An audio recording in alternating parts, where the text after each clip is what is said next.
Welcome to Untapped, where we talk about all things TCG. I'm your host, Patrick Marlette, and with me I have Will. He's going to be up on your left. Yeah. Hey guys, welcome. Hey. Welcome to our first podcast. I'm on the back end here making sure everything's running for you. Hopefully it is. Did you enjoy that wonderful lulling melody? I'm probably going to switch the music up every so often. Will said it was nice. Ambient. Yeah. Nice lo-fi. Let's go. So we have a couple of topics that we want to discuss today. We have like a range of maybe 8 set aside, but there were 4 I wanted to hone in on. Obviously, the titular one, what makes a deck cEDH? What even is cEDH? You know, it's something that I've certainly gotten a lot of flack for with our most recent videos of folks jumping on the channel and putting in their 2 cents about some of the card suggestions, things we've been discussing from this most recent set, March of the Machine. If you haven't watched any of that content, feel free to check it out. It's all really good. Will? Yeah, if you want to blame me for any of the card recommendations on recent videos, that was probably me, because I wanted to have a range of some things competitive, some things casual, just so everyone could have something for them. But yeah, we're going to be focusing a little bit more on cEDH and just general card games today for the podcast. Yeah. I mean, we might talk about other card games on this podcast segment in the future, but I think for the most part, it's going to predominantly run the line of MTG in its various formats. Today, in particular, Commander, because that's what this show is known for. But obviously, if you guys want to discuss other topics within the gaming space, let us know. I'll be holding up polls and community posts frequently to get your viewer input on the types of things you want to discuss or things we should be discussing on the show. So as not only going to talk about any sort of ongoing topics that are happening in the industry, but the games themselves, strategies, obviously our thoughts on like the quirks and kinks of the game. But to start, I wanted to begin with our community suggested topic, which was voted on. I forget. I think it ended somewhere around 100 people voting on this particular topic, but it's kitchen table versus local game store. So I came up with these very sleepily the other day and threw them up there. So thank you for voting on this one. It is actually most akin to the rebrand here as the local game guy. I've been wanting to go out and play at local game stores more often. So this is one that's sort of personal. But for audience suggested topic, we have kitchen table versus LGS. Do I put on my pants and drive 10 to 20 minutes or more to go and play at a game store, or do I orchestrate a get-together at my home? There are many pros and cons to either location, but what do you find are the benefits of gaming at one location over the other, and which do you prefer? Will, I'm going to send it off to you first on this one. Let me know your thoughts. So I play at my game store all the time just because I have a group up there, and I play mostly cEDH right now, so I'm used to just gaming up there and having fun with friends. But I do honestly love setting up game night with friends much more because no rules, nothing. You just get to play whatever you want, have fun. If you want to drink some beer and play Elder Drunken Highlander, go for it.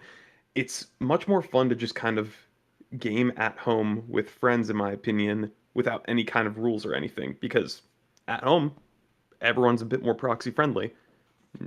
Oh, really? So you've bumped into issues with that at LGS? I'm friends with my local store owner, and he kind of gave me this direct explanation, which was basically Wizards of the Coast prioritizes specific stores depending on how well they do for events and hosting. But they have some people check in on stores every now and then, and if they have events that allow stuff like proxies, they kind of mark that store down, and they get less product or something like that, or they're able to order less product and other things. So there's actual disincentives for stores to allow proxies, which is unfortunate. Dang. Yeah, I wasn't even thinking about that. I mean, obviously there's monetary involved. I feel like I spend more when I host games at my house because we're all investing in like a potluck and drinks and all that stuff. Whereas, you know, there might be a buy-in to sit at a table. Obviously, pre-release has its own expenses, or depending on the store's policy, you know, you need to spend X amount of money. on the store, or again, like that buy-in fee of like $5 to use a table. And then, you have a selection of their board games to play through, and or you can just sit and play with your friends. I like both. Just over the pandemic, I definitely played more over webcam than anything. So not even kitchen table, more like work desk. So I'm just getting back into the swing of heading to LGSs, and there's a lot nearby me. As a matter of fact, someone actually suggested one I'd never heard of near McCarran Park here in New York, where they hold, and this sort of leads into our topic later, we're not jumping there yet, but where they hold high power Commander games. And I'm confused on the meaning of high power versus cEDH, like, because there's such a wide range. Like, I've played with people, because people would consider my Oswald deck, I'm jumping on the topic, people would consider my Oswald deck cEDH, and then there are other people that look at that and say, no, that's high powered, like, what is this jank? And then I'll sit down with a high powered table, and I find I'm the only one with like multiple infinite combos, multiple, turn 1 to 2 to 3 play lines that let me win the game. Is it the most efficient route to get there? I don't know. But I always thought, there's some general confusion with me. But back to LGSs, that was really sweet. Like, hopefully I'm able to visit tomorrow. They hold their get-togethers Sunday morning. So I'd love to attend, love to see what their high-powered scene looks like. But I've been playing a variety of games recently, and getting to meet people has been probably one of the bigger benefits.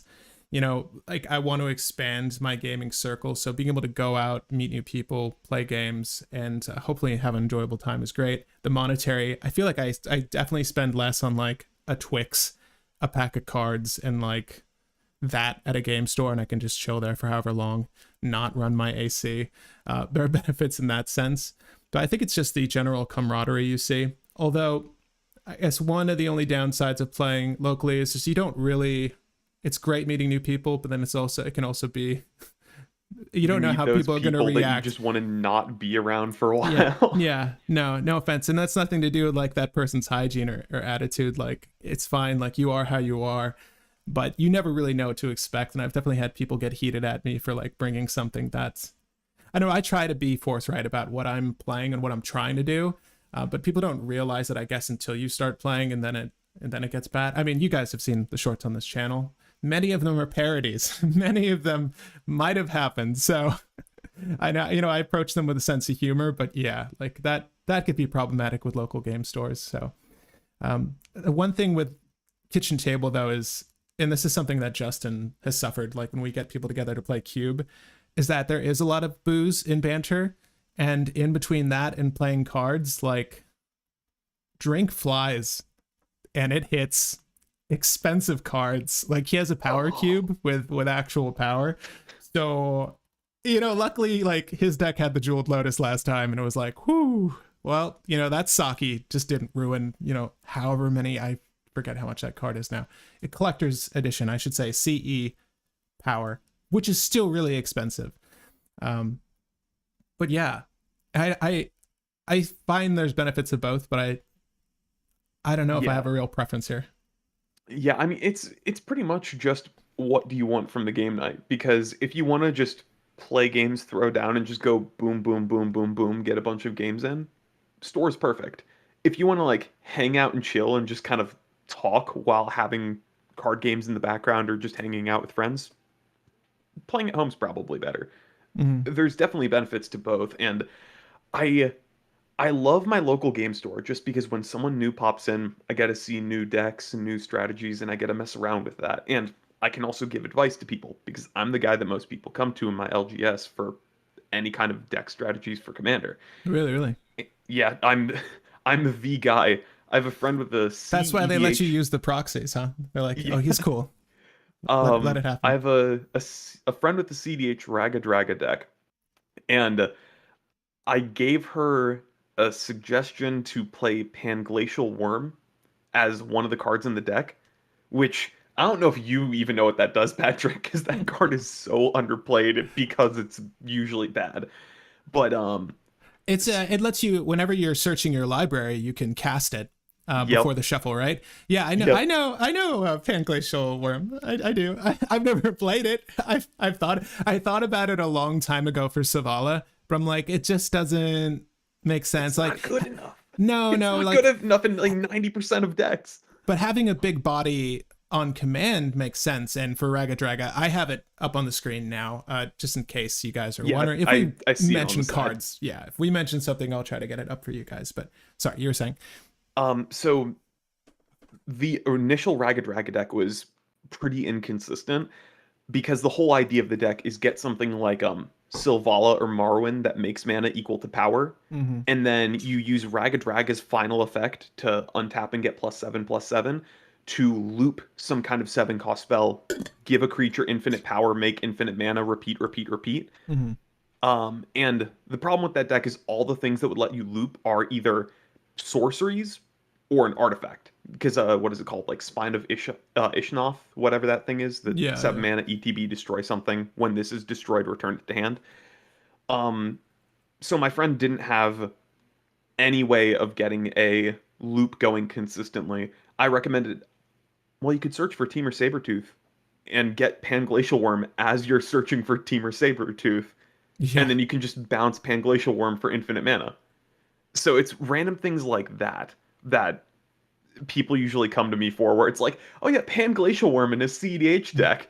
That definitely works. You know what's funny? I remember playing Cold Snap when it came out, and I remember pulling this card. I didn't have a use for it. This is when It's funny because I've collected a lot of TCGs, but this is when I collected solely for the sake of collecting. I just liked opening packs and seeing the cards, and like back then, some of the fat packs or like the fat boxes you could buy had little story booklets on the set, and you can sort of read up on the lore. I was more interested in those elements of the game than the actual gameplay. It wasn't until Ixalan that I jumped back into the game and really started playing it again and then taking it seriously. And we would go out to events and do all that stuff. But yeah, I could see you could see why this is a good combo. I mean, and again, it also plays into one of our future topics. But luckily, you were there to help your LGS as the local guru. Yep. So I love getting new play lines from people as they enter the store and love sharing them with people when they come into the store for the first time. I've definitely helped a lot of people pump up their decks to just something new, and it's enjoyable. So being able to hang around with new people and new strategies is definitely a great benefit to LGSs. I'll say that's probably one of the core benefits I found. Like when you play with your regular group, you have an expectation of what's going to be there, what you're going to like. I know how the Najila works. I know how the Zero, I know how the partners work. I know how your Kenrith works. All right. Okay. And now that I've like sussed that up, it's like we're sort of going through the phases, which is fine. It's more or less about the conversation and just being there, spending time with your friends, because it's hard to orchestrate when you're an adult. If you're not an adult watching this, well, take my word on it. It's hard to orchestrate. But at a local game store, that is definitely a benefit. Whether the person brings something that's cEDH high powered or completely casual, I don't mind. But there's usually an enthusiasm with newer players that you'll find at LGS, and a freshness of like ideas when it comes to deck building. And I certainly feel like I was probably way more creative when I started deck building, getting into Commander initially, than I am now. Like, I see decks in certain parts of the color pie, and I immediately, know what 60 to 70% of that deck is going to be. Do you know what I mean? You've kind of been trained to focus on specific combos and lines and that kind of thing. I get that. I see that a lot. I've fallen into that like most of the time. I'll just get random epiphanies where I'm like, oh yeah, other cards exist. And that's the only reason why I'm decent at building jank. Yeah. The Panglacial Worms of the world, you'd say. Exactly. Right. But on that note, I'm going to toss it to the audience here. This is a live stream podcast, so if you're tuning in late, if you want to be a part of the conversation, I'll encourage you to subscribe and then get notified on when these come out so that you can be a part of the conversation. But I definitely want to turn to some of the audience here. What makes something jank too? This was in reference to a comment regarding competitive and high-powered and jank, because and we can get into that in a second, but jank is really funny. I mean, for me, jank is... We can do that in a second. Dude, your channel is the best, and your shorts kill. Thank you, Jimmy Scott. Oswald is certainly cEDH deserves more respect. Yes, thank you. Better than Heliod? Yes. in my firm opinion, yes. Having played all of the mono, and I mean really, I feel like other than SRAM, surprisingly, I've played pretty much all mono white list. Oswald's been the most consistent for me. It's tutor on a sick. Like, how do you... Mono white Yisan, what could go wrong? Yeah, I mean, I also have a soft spot for Balan, especially with that new art. Like, I really wanted to play her. If you've never seen Balan Wandering Knight, she's fantastic. I would say she's high powered. Where is it? This art. Oh my god. Wait. Oh yeah, and this is like young H2O. Everybody I know has made that mistake, not knowing that you have to pay for Panglacial Worm. So that turn 1 Panglacial Worm with the fetch is definitely something a lot of people have thought of initially. So yeah, on that note, Panglacial was a terror in my first play group till we figured out we were supposed to pay for the cost. Yes. Yeah. You don't just get it. Yeah. Turn 1 lay of the land with Panglacial on board. Woo! That's like Sarah Ascendant good. Ragadraga looks fun and interesting in a non-cEDH setting, says Percival. Yeah, I mean, Ragadraga looks really cool. It's interesting. Gruul doesn't have... I don't know, what's the best Gruul commander to you? The best Gruul commanders, in my opinion, are... there's not really any that stand out too much recently, and I'm going to be getting into this because this is one of the decks I actually recommend to people for getting into cEDH because it's weirdly good. But stuff like Aranus, which is a mono green background commander with Street Urchin, which is a red background. How do you spell their name? Erinis. Erinis. Aranus. Okay. Erinis. And you're saying, well, so this isn't technically this is a Gruul commander setup, but you use a specific background which is only good with Erinis. Okay. So that's like the only good like Gruul cEDH commander in my opinion. Unless I'm missing a couple randomly, but Erinis having Death Touch and ramping is great, and then does this still pull heat? Street Urchin lets you give Erinis a ping effect, and because Erinis has Death Touch, that becomes a kill effect. So it gives you an outlet for infinite mana and removal, along with ramp on your commander.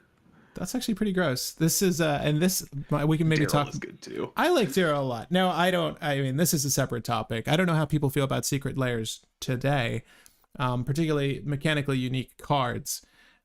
I've noticed that they've started to shuffle in to regular sets, like New Capenna, right? Got some of the Street Fighter characters, if I'm not mistaken.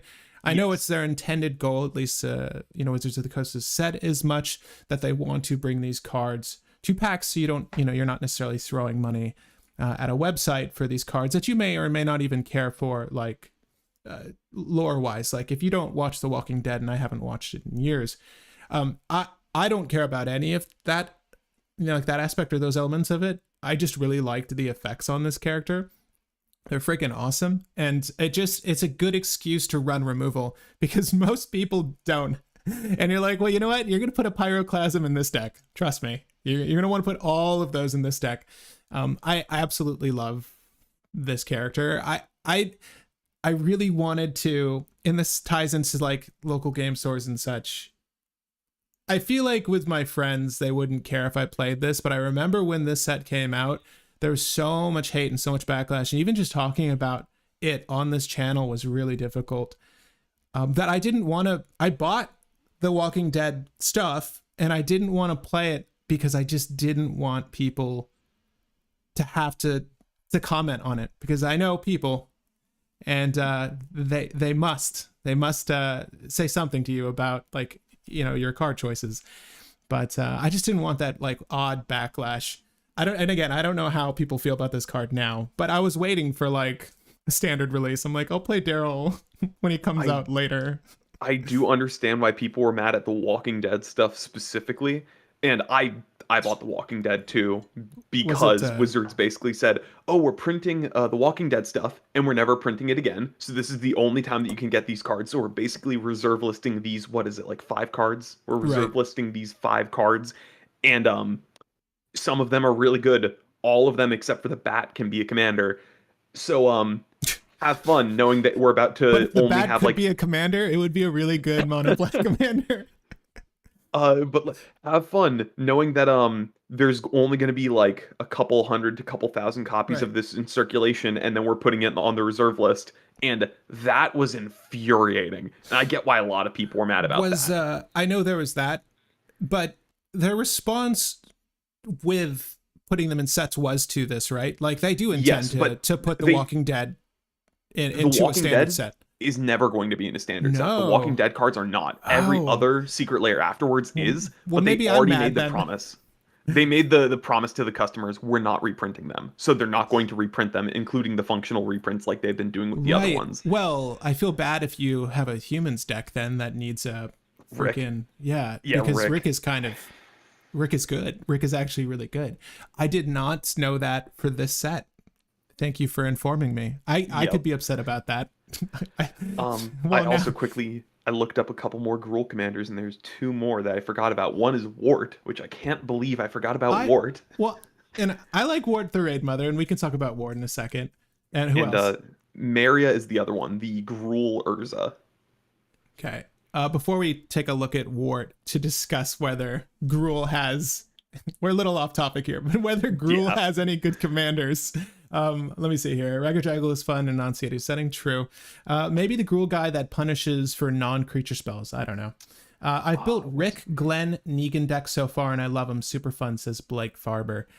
Yeah, I mean, Glenn looked really cool too. They all looked really cool. Love Glenn. I'm glad that they're making an effort to have these printed in standard sets now. It sucks that little factoid I didn't know about The Walking Dead, because I actually sold those boxes, but I was just uncomfortable with them.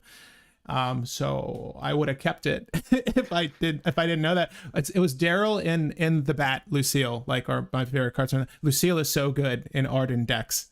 Lucille is really good in Arden decks. Yeah. In a non-Oracle meta, Big Boy Thar. In this meta, in my opinion, Maria Stacks is brutal.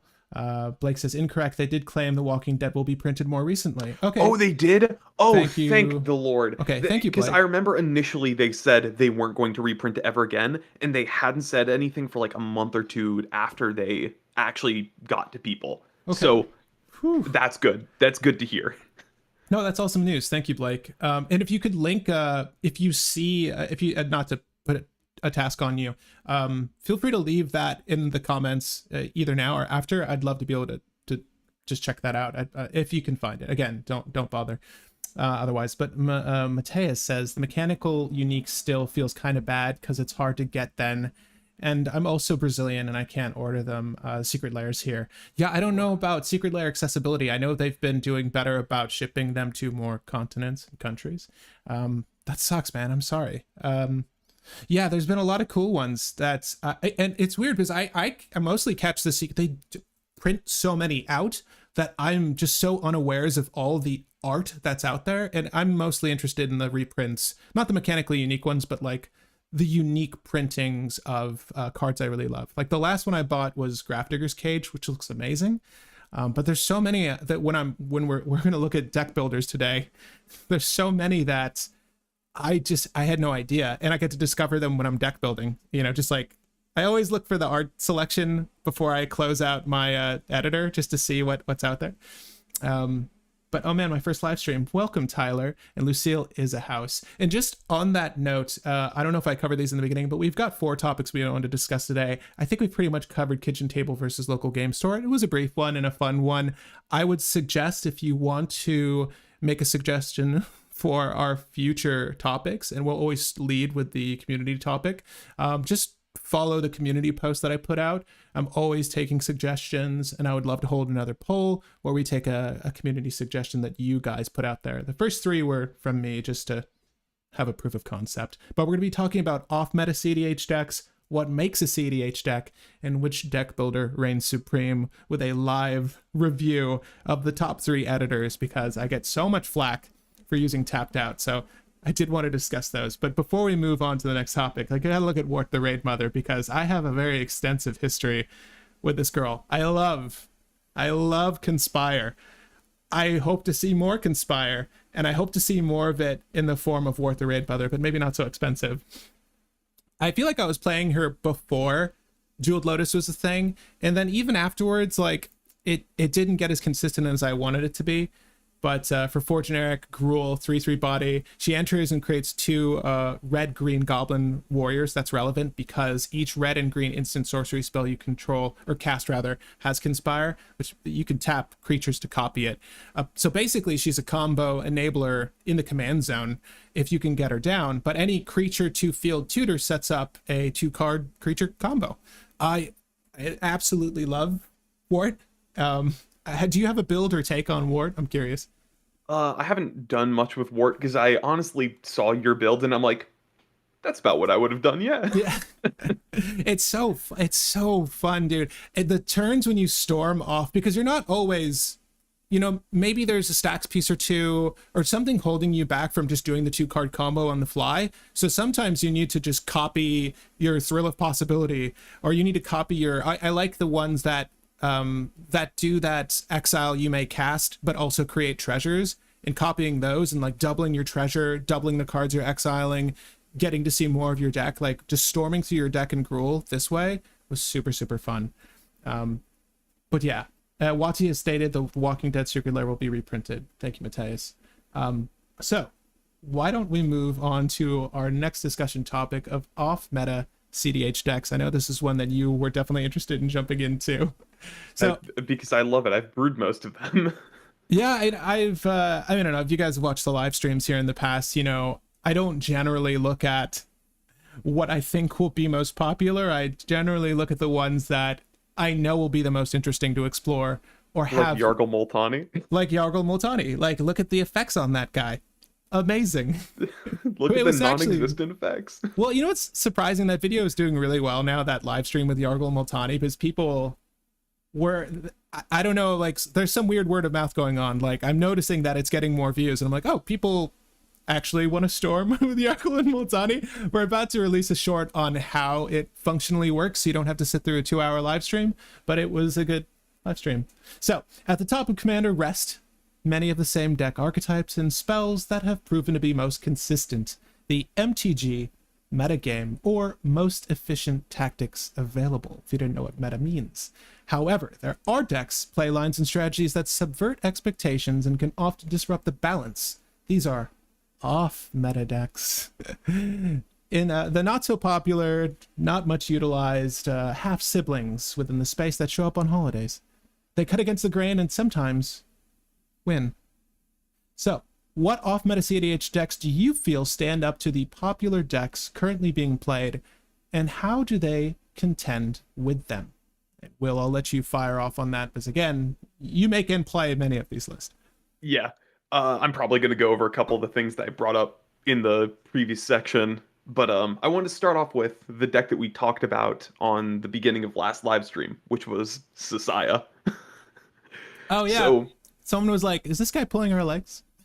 Is he? So who's this guy? Sasaya was one of my first cEDH decks because I made the deck at a joke request of a friend, and then I pumped it up to 11, and then it became too powerful for my play group, and then I played it in a cEDH pod and won 3 times in a row, and I just said, oh, this is a cEDH deck apparently. So in what tier order? So it was jank, and then it went casual to high powered, and then cEDH, which is above. So initially my friend said, I have no money. What commander deck can I build? And then I recommended Sasaya, because you can build Sasaya for $7. The entire EDH deck. How much is that per card? That's like some fractal. So it's something like 82 forest or something around that number. Right. Sasaya back then was only about I think like 70 cents. Mm-hmm. And then every other card in the deck was like $1 or less. And that's when you foiled Sasaya, I'm sure. I still haven't foiled Sasaya. Really? Because the Command Fest that I met you at for the first time. Right. Apparently I got Sasaya a little bit popular, and then a month after that Command Fest, foiled Sasaya went from like $5 to like 40. I'm just like, I don't want to buy it. Market manipulation right there. He's actually sitting on like 80 of these, just waiting to sell them. So Sasaya, let's walk me through it. What's Sasaya. the strategy? I'll flip it for our audience. I can read her off just because pet commander. Well, do it from memory. See if you can do it from memory. Don't read the card. Easily. Okay. Sasaya is 1 green for legendary creature, Snake Monk. Sasaya has 2 power, 3 toughness, and Sasaya reads, reveal your hand. If the hand you reveal has 7 or more lands, flip Sasaya. The flip side says, whenever you tap a land for mana, produce an additional mana for every land on your board that shares that land's name. Not word for word, but literally what it says. No, that's pretty close. It was So- really like 1 or 2 words got rearranged, but it was spot on. All right, so general goal. Yeah, the idea of the deck is that it has 83 lands in it. Most of them are utility lands, but I think I run like 38 forests, just snow forests. And the idea of the deck is that you have utility lands that let you try to stop your opponents from winning here and there. And you can play Sasaya on turn 3, flip Sasaya on turn 4 with 6 lands in hand and a 1 mana sink / win condition, and then you draw for turn, so you now have 7 lands in hand and your win condition. You reveal your hand, 7 lands, flip, play lane for turn, tap for 16 mana because you have 4 forests, each tapping for 4, Right. and then you, in the most recent version, play something like Green Sun Zenith to get Cultivator Colossus into play. Cultivator Colossus reads 7 mana star plant beast, I believe, and Cultivator Colossus's stats are equal to the number of lands you control. Trample. When this enters the battlefield, you may put a land from your hand into play tapped. If you do, draw a card and repeat this process. So you can play a land, draw a card, play a land, draw a card, play a land, draw a card. You repeat this until you finally hit 7 non-land cards in your deck, and you have 30 forest in play. You tap your last forest for 30 mana, and you combo off with a million different things. If we want, we can have... Actually, I can probably put the deck in chat once I quickly log in on the side. But the deck worked surprisingly well after I got Cultivator Colossus, and the deck worked really well in the Flash Hulk meta for some weird reason. But it's a very weird off-meta deck because you wouldn't think an 83 land deck would do anything. But it was kind of a really solid deck that was built like a time bomb, and whenever anyone thought that they were safe, I would just flip Sasaya and win. And it was just a really powerful and really interesting deck. And if someone stopped me, I had lands that drew cards, and I just drew into another win. If they stopped that, I drew into another win. The win isn't operable at instant speed, or are there instant speed? There are some. Okay. So if you have Court of Calling, you can flash in Cultivator Colossus, or you can flash in Wakeroot Elemental. I think is my preferred card for that. Which Wakeroot Elemental says 5 green, untap a land and make it a 5/5 with haste. That's all it does. But you tap that land for 30, and then you untap it for 5 and make infinite mana.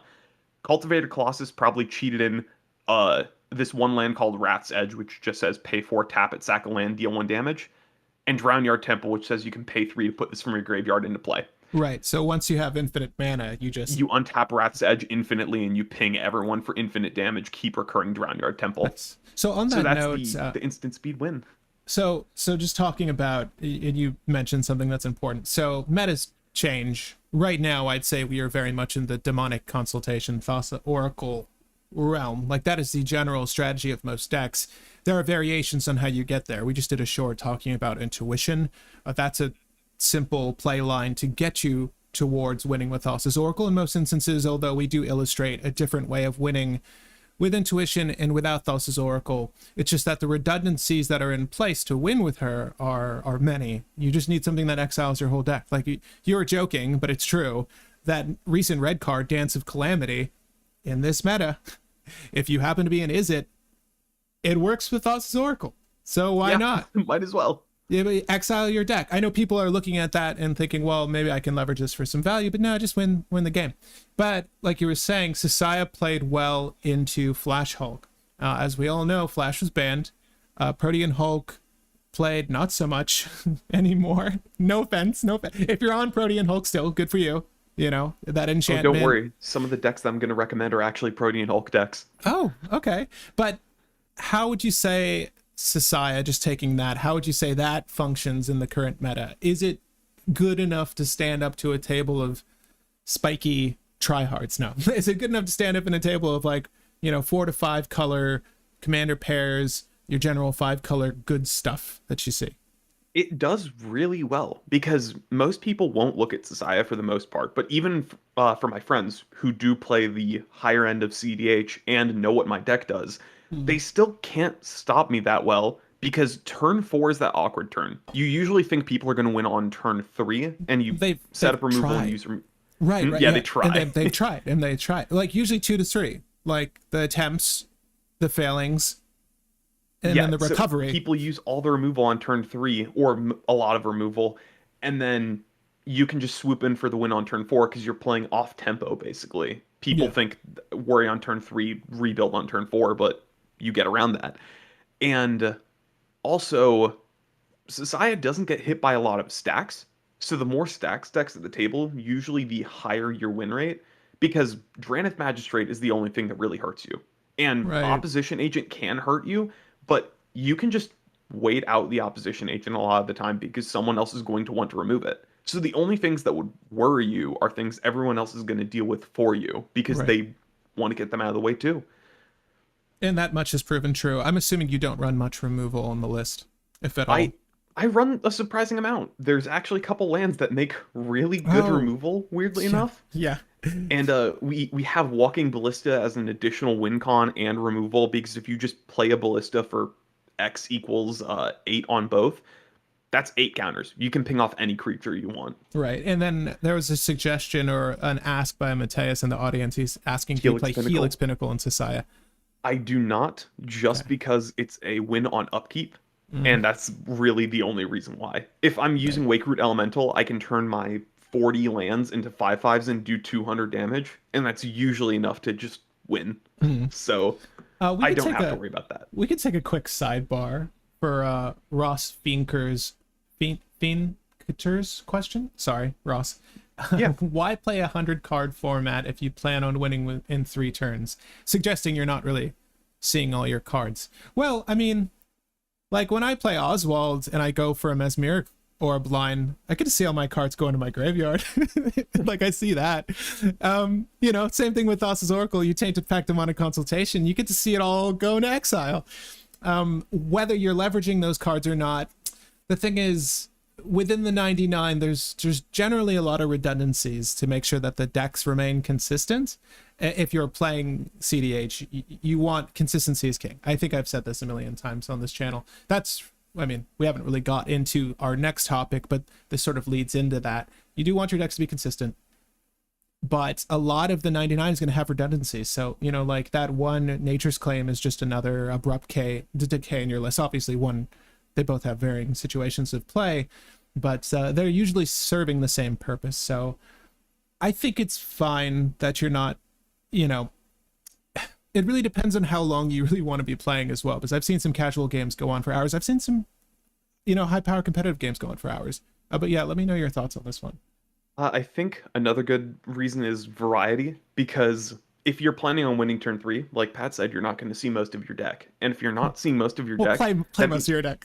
Yeah. I'll say that. But you're not going to be using most of the cards in your deck. So the hand that you get means that you're going to have to play in a bunch of different ways. And that just means that for a lot of cEDH decks, you're going to have to learn a bunch of different play lines or strategies for a couple different things to fill out those hands.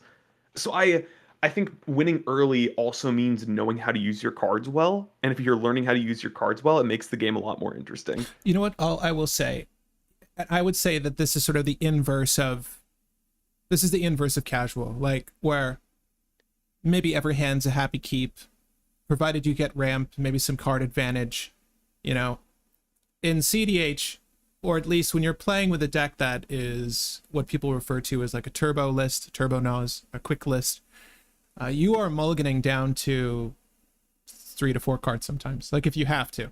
And I remember winning a game with Rograk and Devesh, which is probably my spikiest list, with 4 cards, and I was like turn 3 in play order. And that was one of the best feelings. Like, and I say it's the inverse because it was great knowing I didn't need all 100 of my cards to press advantage. It was nice knowing I could win with just 4 cards. And in some ways, that's even more rewarding. Like I thoroughly enjoy those games, and sometimes I just get stomped out. Like sometimes I keep 7. It's like, oh, this is Soul Ring, Mana Crypt, all this fast mana. Oh, I'm gonna put Tavesh down, and I'm generally last in play order. I'm like, I can count them number of times I've gone first in Commander on like one hand. And then of course the Drannith Magistrate hits the table, and guess what? Man, I see all 99 of that deck. I've seen the whole deck, and I can't tell you which game felt better or more rewarding. It really varies on person to person, but there are situations where I've played less of my deck and it's never felt better. But yeah, there you go. That's my 2 cents on that. And congratulations to the player who used Neheb the Eternal at your local game store to win a cEDH tournament. That's awesome, Mateus.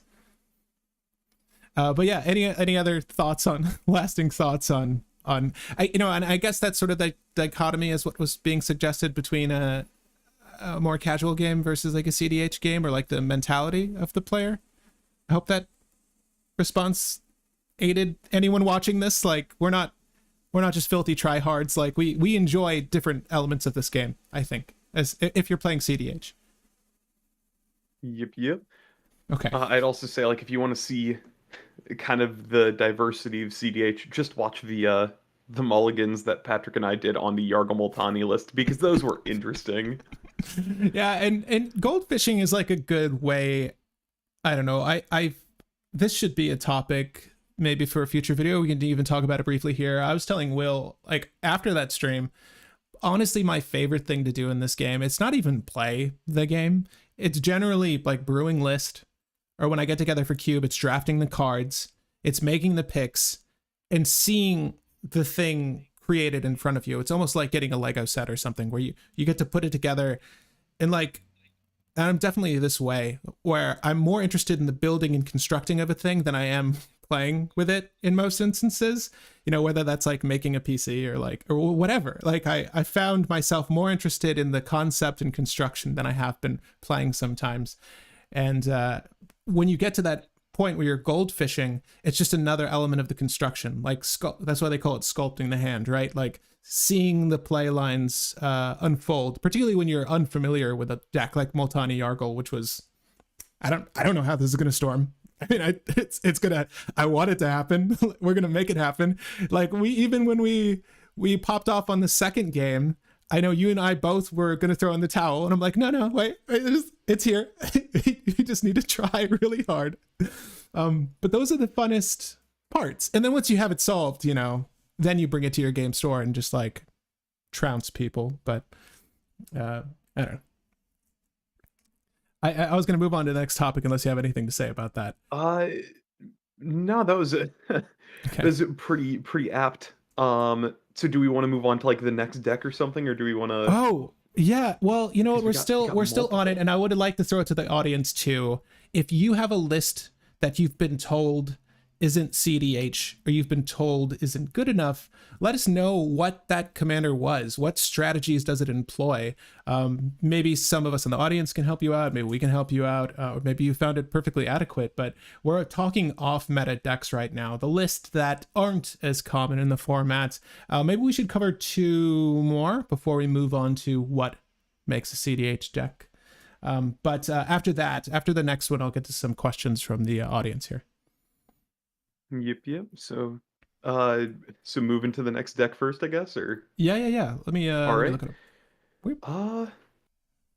I guess since we mentioned it, we mentioned this before, and we mentioned this for Gruul Commanders, Aranus and Street Urchin. That one was a very interesting deck that's done very well, and I'm kind of surprised people aren't looking at it a little bit, because even when people have done what is the best background pairing, this never got brought up. So we should do a video. We should do a background slept on. Background slept in the background. But Aranus is a very good commander because you can get Aranus out turn 1 very easily and just keep recurring your fetch land, because every time Aranus attacks, you put a land from your grave into play. And then Aranus having Death Touch is really good with Street Urchin, which says commanders you control have pay a generic, sack a creature or artifact, and deal 1 damage to any target. because Airness has Death Touch. That's a kill effect. That kills any creature it hits. Um, and the reason Street Urchin is really good with Airness is the main idea of the deck is ramp into Protean Hulk, sack Protean Hulk to Street Urchin, and then win with like 2 to 3 different play lines. And funnily enough, the deck got a lot better recently because of Hanger Scrounger, the backup guy that does the whole rummage loop thing. Yes, in that popper combo. It's another Gruul combo for Hulk. Yeah. That's fantastic. Hanger, what is the Hulk pile with Hanger Scrounger? And I'll look up Hanger Scrounger for you guys. Yeah, it's Hanger Scrounger, what is it called? The World Seeker? The Untapped thing? Right, Seeker of Skybreak. Seeker of Skybreak, and then Torch Carrier, which is the goblin that just says sack it, give something haste. Yeah, so you would obviously sack to give haste to Seeker of Skybreak, but more importantly, if you haven't seen our short on this, and I believe we discussed this in a future video, did I not do the video? We've got a lot of videos. I've got a lot of videos in the backlog I need to edit. Let me just start there. But we do discuss this. For 2 generic 1 red, 2/1 body, backup 1. Whenever this creature becomes tapped, you may discard a card. If you do, draw a card. So basically, you are rummaging. This is like red's form of looting. It's just in reverse. So not necessarily card quality. It's more like card gambling. But if you can do it infinitely, so backup 1 provides a 1/1 counter. It's based off of the number after backup. In this instance, a 1/1 counter to any character. If you give it to another character that isn't the same character, it also gets any abilities under backup. So in Seeker of Skybreak's case, she says tap to untap target creature or permanent. It's creature.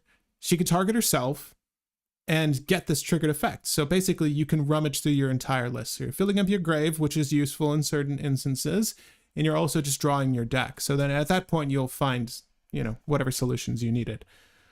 And in this deck, you just get this combo out with Protean Hulk. Use Torch Carrier to give the Seeker haste. And then you loot through your entire deck. Elvish Spirit Guide.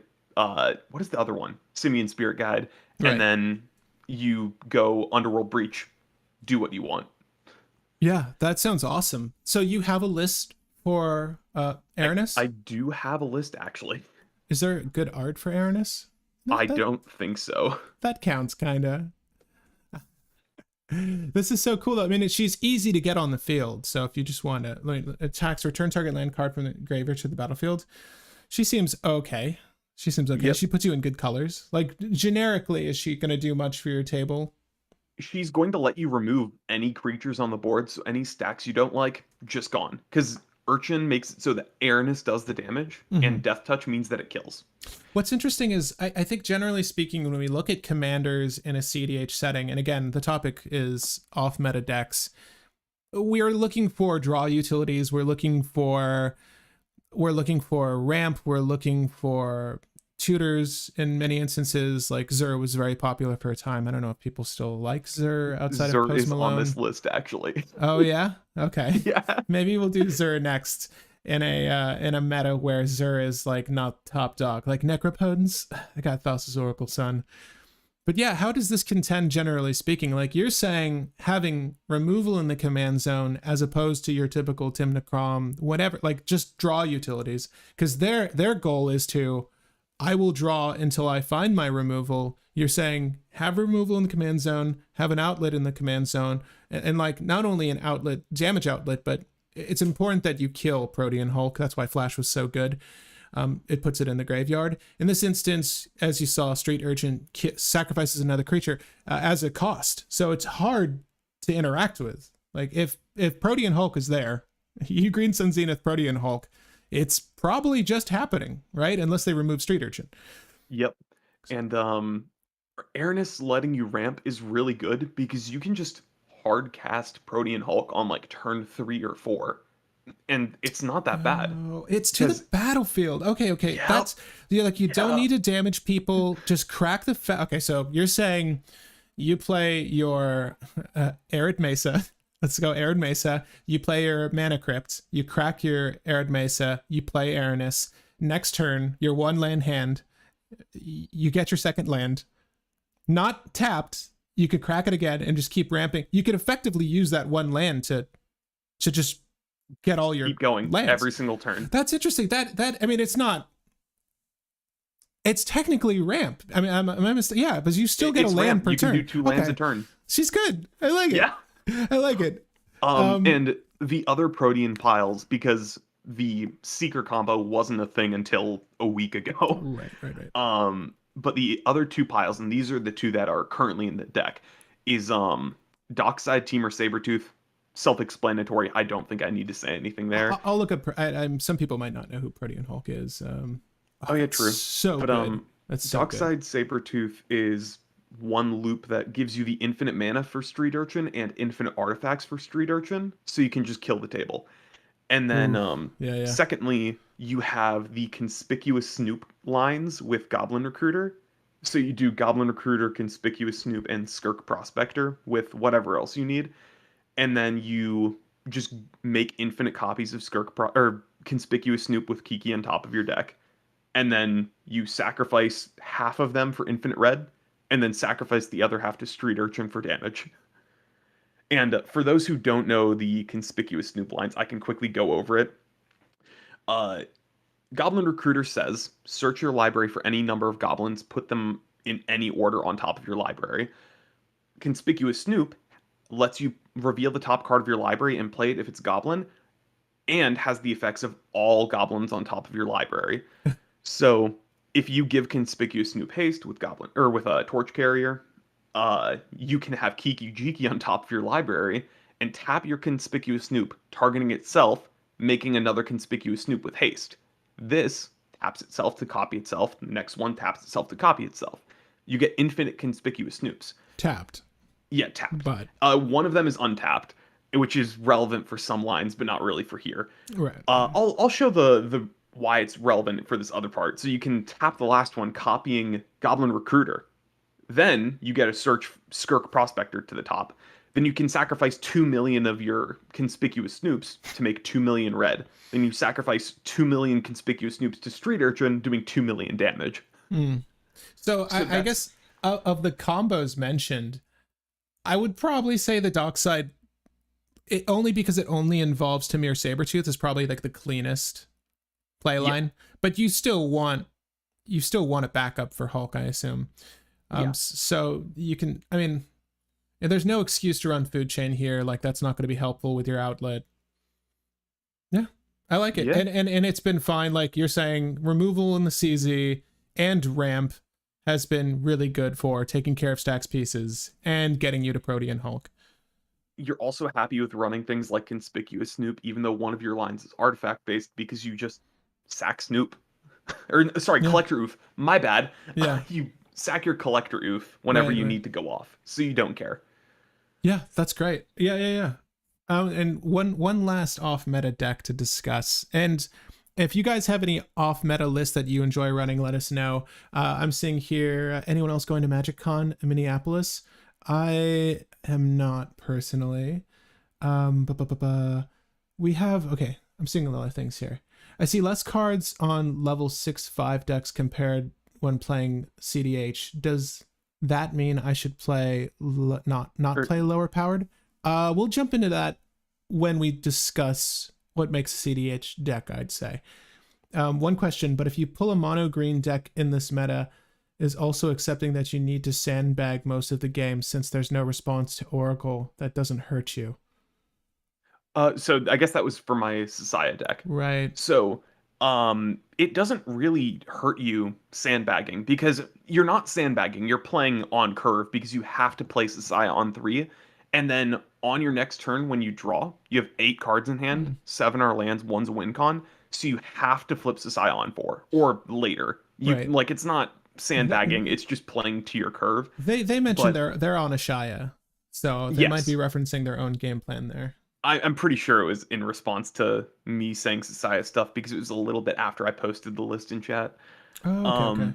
But you're not actively sandbagging. It's just you're playing into tempo of the game where people have either played stacks or used their counterspell to stop something relevant from happening. And then because of that, people don't have the right stacks pieces for you, or they don't have the interaction to stop you. Because the only way you stop Sasaya is counterspell. Because if you have a creature removal spell, Sasaya says, okay, in response, I flip. Oh, you try to kill in response to flipping? Okay, in response, I flip. Flips to an enchantment, your creature kill fizzles. I'm just asking a poll question for you guys. But we have my personal favorite off meta cEDH deck is probably Geom Master Chef. It's very flavorful. Yes. And I love Jorah Weatherlight Captain, cEDH. Street Urchin goes infinite with Malcolm and Kethis. Yes. I'm not sure because I think it's Kethis is non-combat damage. I can really quickly look that up. But on that note, the franchise, the Ashaya player, states Rule of Law Arcane Laboratory is a beast of a combo against Oracle now, since people don't respect Zur. And then we can discuss Zur. Yeah. Maybe that's the last list we should talk about. But I can go into Zur because there's a list I love for Zur that became super powerful, but no one plays it anymore. And I'm like, I don't know why. Let's see. Is it Kethis? Hold up. Is it Kethis or Keskit for the I thought it was Kethis. pair of the guy? Kethis, right? Whenever a commander you control deals combat damage to an opponent, it deals that much damage to each other opponent. Kethis. Yep. So it's combat damage. So it isn't infinite just because you have to pay 1 and sack the treasure. So you have to go down 2 treasures to deal 1 damage and get 1 treasure. So it's, I don't believe that's an infinite. I could be missing something, but I don't think that's an infinite. Gotcha. All right, last off meta list here. I'll go with the Yep. And this is a list version. that I call this Rust Zur because it's kind of like Shimmer Zur, but it's gotten changed. So back before Flash Hulk was a thing, and before Flash Hulk got unbanned, Shimmer Zur was like the end all be all deck. And for those who don't know, Zur the Enchanter, I don't think I need to explain Zur the Enchanter. Everyone knows Zur. Right. But you would attack with Zur to get Necropotence, and you'd use Necropotence to go down to like 3 life. And then you draw 37 cards, and on your end step, before discarding, you play Shimmermere, which says 3 mana, 2/2 mirror. Artifacts you control have flash. This has flash. And you'd play all of your artifacts and you'd try to combo off and win with instants and artifacts. And I think back then they used Aetherflux Reservoir plus Icecrown Scepter Dramatic Reversal. I think that's what they usually did.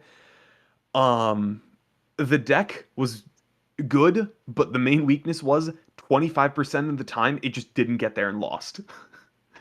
But when it got there, it won on like turn 2 consistently. Right. So generally speaking, it was like all your artifact ramp, and we have a pal that played Shimmermer for a while. They liked it. Yeah. It was fine. And the deck, surprisingly, over the past couple of years, has just gotten more and more insane and more consistent, and now no one plays it. Huh. Which I don't get why. So I'm gonna go into this because Jeweled Lotus is a card that you can tutor with Vampiric Tutor, Imperial Seal, or Enlightened Tutor, and it sets up for a turn 2 Zur, because if you have Jeweled Lotus and 2 lands, that's a turn 2 Zur and a turn 3 win most of the time. And with Thassa's Oracle being printed, there's some disgusting things you can do. So Shallow Grave is 1 and a black for an instant that reanimates the top creature of your graveyard. Corpse Dance is 2 and a black for an instant that reanimates the top creature of your graveyard. Buy back 2. And Necromancy is 2 and a black for an enchantment aura that reanimates a creature. You may cast it as though it had flash, but sacrifice it at the end step. These cards make it so that you can discard Thorkel to hand size or to another discard effect and reanimate Thorkel on end step, because Necropotence has a trigger in response to the discard on cleanup, which lets you respond to it, and then you can reanimate Thorkel instant speed and then Demonic Consultation instant speed. So Zur just goes, I drew Thorkel, a reanimate, and any Demonic Consultation Tainted Pact effect. I win the game. Oh, I have Labman instead of Thorkel. I win the game. Oh, I have any tutor in my hand so I can set it up better. I win the game. And Right. the deck went from 25% chance to just brick to like 0.001% chance to just brick because my friend, I built this deck for my friend because he played Shimmerzer. Then I'm like, oh, use reanimates and fish to do the loops. And then he So they played, each I think, you're discarding Thoracle at end step and then casting. either discarding Thorkel on end step or to a discard effect because let me You have pull to up the do it. You list have to do actually. it to a discard effect though, right? Like if you had 70 cards to drop or whatever, you can't do them one at a time. You have to select the range. Yes, Am I but mistaken? so you discard all of them at once, but You Shallow keep Grave lets you, or you get to order them however you want if you discard them all at once. And then Necropotence has its triggers that exile them, and in response, you can reanimate Thorkel. gotcha. Gotcha. So, but what was it? It was, what was I gonna, oh, discard effects, that's right. So, the list my friend had some effects that put stuff into graveyard, like Entomb or Consider, but we also ran very weird effects like where are you? We ran weird effects like Scout's Warning that let you flash Thorkel in Oh, from hand, or where's one of the discard effects? I'm going through the list right now. Dahada's Ploy, and I'll go into this card in more detail in a second. Frantic Search, that's a better one. So Frantic Search, which is just 2 and a blue for an instant, right. draw 2, discard 2, untap 3 lands. That card makes it so that you can discard Thorkel for effectively 0 mana, then reanimate Thorkel. Um, in addition to instant speed Thorkel wins, we also have a Angel's Grace Adnaz, which is Right. just Right. You've a thing. yeah. That I mean that's is it. I guess it's still a thing. I haven't seen anyone do Angel's Grace Adnaz in a long It's time. only good in this deck. Yeah, I feel like Angel's Grace people might not know. Adnaz everyone does know, but Yep. basically this allows you to add Nas to your heart's content. And the other card that made this deck weirdly really good because even if you punt, you don't punt. Dihada's Ploy, Dihada. Hmm. So Dihada's Ploy is one, a blue, and a black for an instant.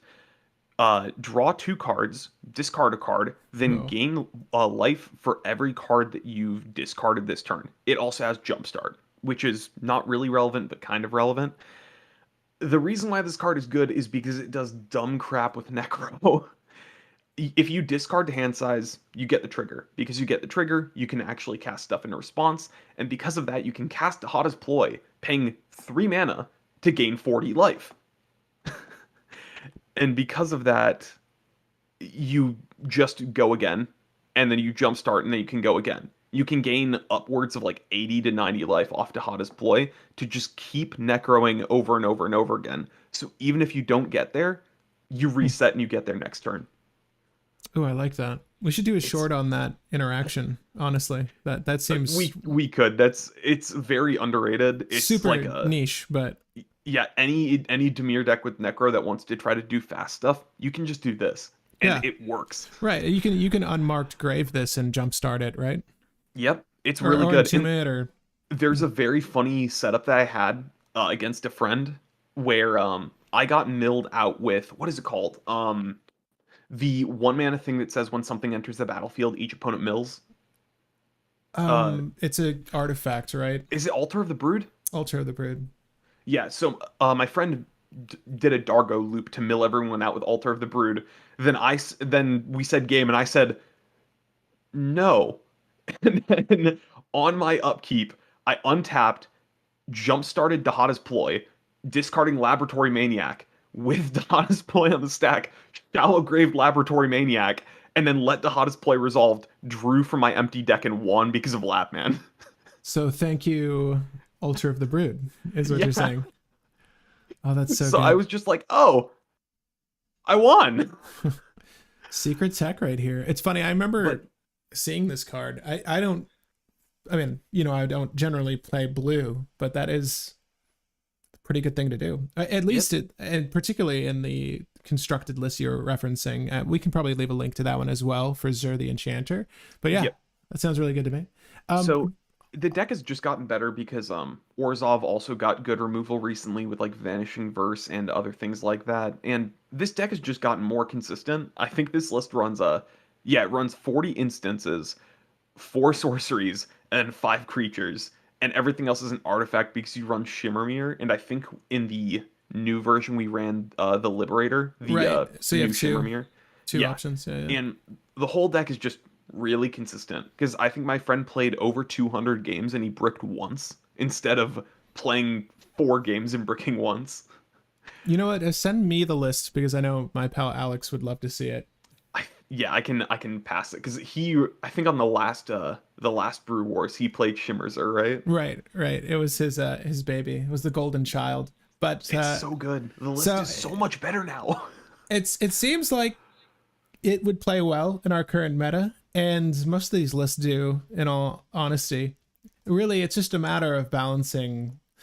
Well, I mean, we're about to get into the topic, but like competitive EDH, it's really just to manage about balancing threats, making sure your opponents are doing some of the work, right? Letting them leverage their resources to benefit you as well.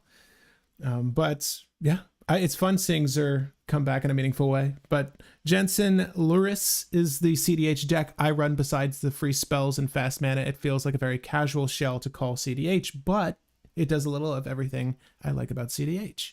And Yeah, I Greg think H says, Jensen is the what we put Wooburg, up. the 2-color Wooburg, right? Right. Yeah. Oh no. It's not Is that, popping up. Hold up. I let's see if we can get this really quick. give me that spelling really quick. I won in a cEDH pod running Perforos God of the Forge and was in position to win a second game. Oh, Jen's son. O instead of E for the second vowel. Okay. Carthalonian Druid Exile. Whenever you cast a multicolored spell, scry 1. If the spell was all colors, create a 4/4 white angel token with flying and vigilance, and then it taps for a Wooburg. Yeah, and Well, that you means have to that pay it's all 5. 5 colors. All 5 colors, so you can play Lurrus as the partner and have access to stuff like Underworld Breach, which Oh, you can play that's off of Lurrus. so gross. Yeah, fantastic. I love them. Yeah. Yeah, I love the strategy. Yeah, it's so funny because, like, sorry, in case you guys don't know who Loris is, each permanent card in your starting deck has to have a concurrent mana cost of 2. So Jensen fits the bill perfectly. That's so funny, dude. At any rate, next topic. That was a fun one. Again, feel free to leave your favorite off-meta list in the comments if you're watching this after the video. But what makes a cEDH deck? Our titular topic. What puts a C in EDH? Furthermore, can formats outside of 1v1 be considered competitive? And by what metric are they measured? I'm looking at you, Tapped Out. You like to slap on the competitive logo or non-competitive on every single deck I do, so I'm curious, what metric do you weigh competitiveness with? But yeah, what puts the C in EDH? Let's start there. Will, I'll hand it off to you. I feel like I've answered this Motive earlier. plus timing. Motive plus timing. Oh yeah. I'm kind of joking about that, but kind of half not joking. Um, so I've I've asked myself this a million and one times because I'm like, oh, they're playing Mana Crypt, so they're playing cEDH, but there have been high power decks that play stuff like that, and then I'm But like, ah, it's a Ristic Study. foiled mana crypt. No, that just makes them a tryhard. Yeah. I But feel like you're usually willing to spend more on your baby, you know what I mean? yeah. But even stuff like Ristic Study, I've seen in so many casual lists that I'm like, I, it's Ristic Study and Staples don't really make it competitive. And then I'm like, oh well, it's combos, right? But there are plenty of decks that run combos. Then I'm like, that's not exactly competitive. I think if you're running Thoracle Consult, you're definitely trying to play competitive to some extent. But if you're just using Thoracle with like a slow burning self mill strategy, you're Mm-hmm. fine. So when I said motive plus timing, I was kind of being serious because I think cEDH is the intent to win or start locking out the game by like turn 3, which would include fast mana, some kind of setup for that, and highly efficient cards used in a deck that would make them highly efficient and a lot more consistent. Stuff like tutors and all that. Yeah, yeah. Well, it's interesting. So I put up a poll to ask you guys: can Commander be competitive? That's sort Yes. of the question to be answered. And normally, it's easier to gauge the success of a player or their faults when it's a 1v1 format. Like there are far less variables at hand when you are playing against one other individual. But in Commander, and this is something we've touched on in several videos in the past, and we can talk about here, there are things like threat assessment that aren't all equal. There are decks with strategies that just thwart your list, right? And there could be someone who just has the dogged determination to only hit you. I've been in situations like that, and that also plays into threat assessment. It's tough to say. I think most people consider, like you were saying, when you're sussing up a deck, like what was their turn one? Like what were they playing? Was that mana crypt foiled? It does say a lot about their intent, like what that list is. And again, you should be forthright. Like if you're playing a list that intends to combo out on turn 2 or 1 after an ad nauseum, let people know. I think that due to the nature of cEDH, like the inherent solitary nature of decks, if you're at a table where the list are running barely any removal and the only forms of interaction they have are counter spells, generally speaking, it could be competitive. And to me, the C in EDH is really, again, just consistency. Whether you're playing meta or off meta, does your deck do the thing it's intended to do consistently? Like that Zur you were referencing seems pretty competitive to me, right?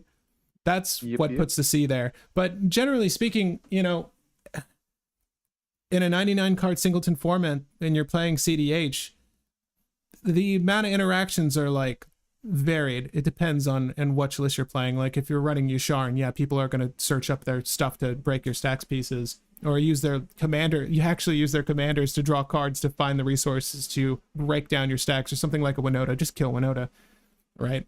There are definitely stacks lists in the format that shake things up, but generally when I sit down at a table, and it's been tough, like most lists are very solitary in nature. So if you're just trying to finish the game of solitaire faster than everyone else, yeah, I could say that's competitive. But it's tough in certain circumstances because not everyone is of like mind, and not everyone is trying, playing with the best threat assessment. And I think that's really what it boils down to. So it's tough to say like how many games have been thrown because of that, or how many games have been given to the next player because of that, and how many games have been won like outright. Of my own games, I'm always speaking from personal experience, and I've definitely goofed and gaffed here and there. It's tough, and we all do. I mean, but on a 1v1 format, it's easier to see those mistakes and those faults. I think with Commander, it's like it's a free for all, but that's part of the fun of it, right? I think that's what has it lean more towards casual, personally. And Oathbreaker, I guess, in that same vein. Any two. I mean, is Oathbreaker's like, what did I say, 3 to 5 players is what they recommend? It was 3 to 5 players is what you typed. It's 4 players. Let's be honest, it's 4 players. I mean, the same group of people that are getting together to play Commander are probably going to be getting together to play Oathbreaker, right? And they'll have separate decks for that. But yeah, disagree with me on any of those thoughts, man? I mean, consistently is definitely there as one of the main things, because even if you look at one of the really janky decks that I went over, like Saya, the deck is insanely consistent, because I think with my deck, even if I kind of miss my initial setup, I still have a bunch of draw and backup, because I think I run a couple different draw lands, and I run a Sylvan Library, Magus the Library, and Dryad Greenseeker, which are all 2 mana effects that draw you extra cards every turn. Mm-hmm. And they let you just keep hitting your cards more consistently. And if someone has removal, keep drawing and refill, and then set up for the win later. So even that deck that doesn't run any fast mana, because Mana Crypt actively makes the deck worse, it's still a competitive deck just because it is hyper consistent, exactly like you said. Because it wins turn 4 every game unless something really obscure happens, and even then, it has backups to deal with that. Hmm. So yeah, I do have to say, the C stands for consistency. A pretty apt description. Yeah, and I'm curious to see the poll here from you guys. I definitely feel like these games can get competitive. I mean, it's the intent of any games to win. Your list should be consistent. Are you consistent with your play style? Do you understand your play lines? Do you make as few mistakes as possible? But then what you also run into with this format, and we've all seen it, and whether it's intentional or not, and someone had just referenced it in the comments, there's always someone looking to king make, says Osiris. And I'm paraphrasing a larger discussion here. He says, I play a lot of high power EDH and sometimes cEDH. And we can actually draw a distinction there if you want to try and do that. I'd love to discuss what is high powered versus competitive, because I think those lines are blurry oftentimes. I think people will have a high powered list that they think is competitive, vice versa. And people use a numeral scale to critique, like, what, 1 through 10, what is your deck? I'm like, I don't know what to tell you. I'm like, I don't know. I don't like the number scale. I don't like the number scale either. I don't like, I think it's really the player mindset is more important than anything. But on that note, king making, I've never actively sought to let one player win over the other, but there are certain situations where you just need to play the game out. And we know, and we all know, that if I were to counter or stifle or stop your win here, I know that this person who just tutored is sitting on their own demonic consultation, Thassa's Oracle, with a Pact of Negation or something in hand. You know what I mean? Like, I'm aware of that. And I'm not trying to king make. It's just that this game hasn't ended. I don't know if it's going to end. And I'm going to bring it to its, logical conclusion. But I'm not going to, like, allow you to win if it means, like, I'm not trying to allow you to win just so that they don't win. It's tough. Like, king making in that sense, like those accidental jester makings, that's different, right? Yeah. But that happens too. And I think that's where, people can get salty at each other about a game, which is not healthy. There have been a lot of discussions about king making in cEDH that got pretty interesting, and I actually did like listening to them, because there was one of I think Playing with Power kind of brought this up at some point. If someone Gitaxian probes you and sees that you have a Pact of Negation and you don't have the mana to pay for it, and then they try to win, is it king making if you Pact of Negation to stop them from winning? And that got this whole discussion. I loved listening to this, just in the comments and on their videos that they went into, because I kind of came to the consensus where they know that it's there. They know that you have this to try to stop them. In the end, they're playing going like, there's no way that you're gonna play it. But if you do nothing, you lose the game every single time. If you counter them, you lose the game every single time. But if you threaten them to be like, I'm going to counterspell your thing, you survive half the time, because half the time they're going to say, okay, I don't want to do this because it's probably going to make me lose the game. And even though I'll knock you out, I don't think that's going to help me. So if you threaten with the Pact of Negation, it's still correct for you to do that. And then you might as well follow through if you make the threat. Right. You're saying it's acceptable. Yes, it's not king making in that sense, because it actually increases your chances of winning. They know you have it. Exactly. So it increases the chances of you winning because they know that you have it. So it's like, you might as well make the threat and be like, you can knock me out, but you're not going to win the game off of this. That's interesting. I mean, I try not to take any of this personally. If I get probed you and I saw that and you proceed to do it, it's fine. Like, it was a valid play. You knocked yourself out. That's fine. Who did you king make necessarily? Like, do we know the next person's going to win? It depends. Like if it was and usually get probe like happens very early on. Like you want to see that hand to 7. You know what I mean? So like if you're going for a win right now on turn 1, I don't know for certain that Winota deck's gonna win on turn 1. Probably not. And then same for whatever the next list is. You know, it really depends on what I'm seeing in the command zone. It's weird. I think it's just a matter of not getting salty over situations like that. And that hypothetical is curious. I've seen people without the Git probe, without the man, and like, you know, sometimes unknowingly, you know, they'll pact of negation and they'll go to their upkeep and they're like, oh, I only untap 1 land. Oh, shoot. You know, I made the mistake. Whereas like, yeah, there has been a Winter Orb this whole time, bro. Or they've actively made that choice. And like, that's entirely their choice. I know a lot of people in the comments are going to be like, I just don't play with that person anymore. And that's fair. You know, it's a dangerous card to play anyways. Any of those, you know, Summoner's Pact, any of the packs, like that's the call you have to make. It's funny that's like, I mean, it's just the nature of the game. It's funny. It's like a built-in mechanic. Like, how can I get salty about, you know, you doing this and then losing the game on your own terms? Like, that's totally fair. I don't care. Like you ran a card that said that. Cool. You lost. And, you know, and now I've been, you know, trumped like in the situation, but that doesn't mean I'm done. You know what I mean? It really depends. Unless the next guy just goes ad nauseum and he throws his whole hand down.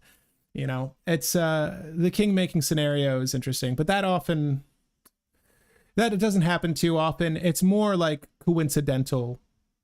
I don't even like calling it king making, but I know people do, where someone will get heated and be like, well, if you don't let me win right now, they're just going to win. It's like, well, I mean, that's the game. Like where we are in this rotation, like this seeding order, like there's so many variables to this game that it's like, it's just teetering the edge of competitive. It's where you are seated at this table also plays a large part in your success, and where you are in the turn order also plays a large part in your success. And like just the way the dice were rolled, and like I'm gonna have to stop you and this next person wins, I'm sorry, like that's just how it happens.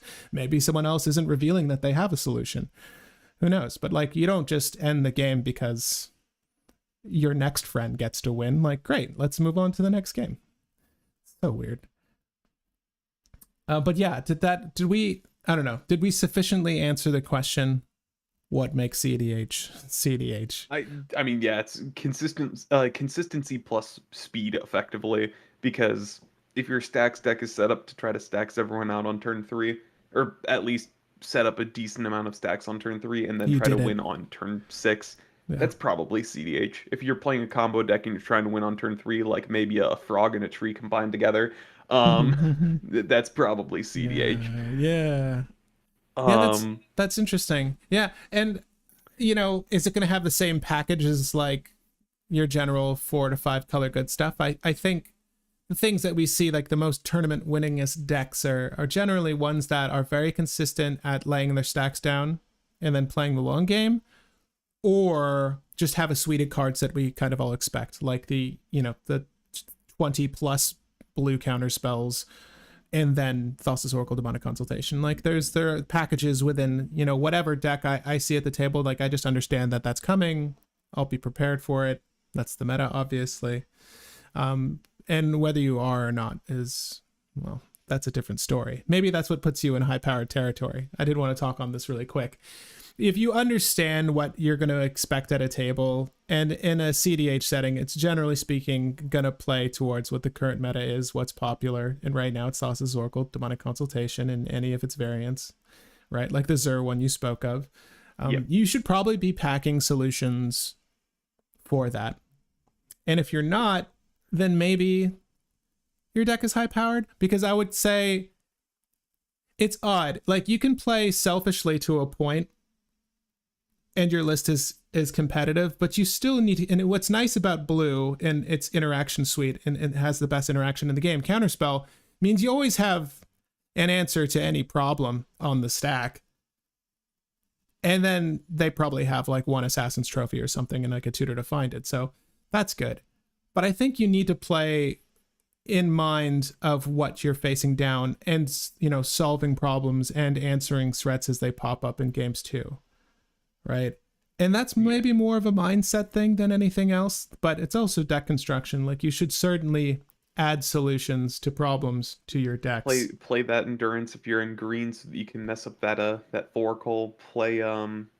Play anti-search effects in red if you can, like a Stranglehold, all those kind of things. Play what you got to play.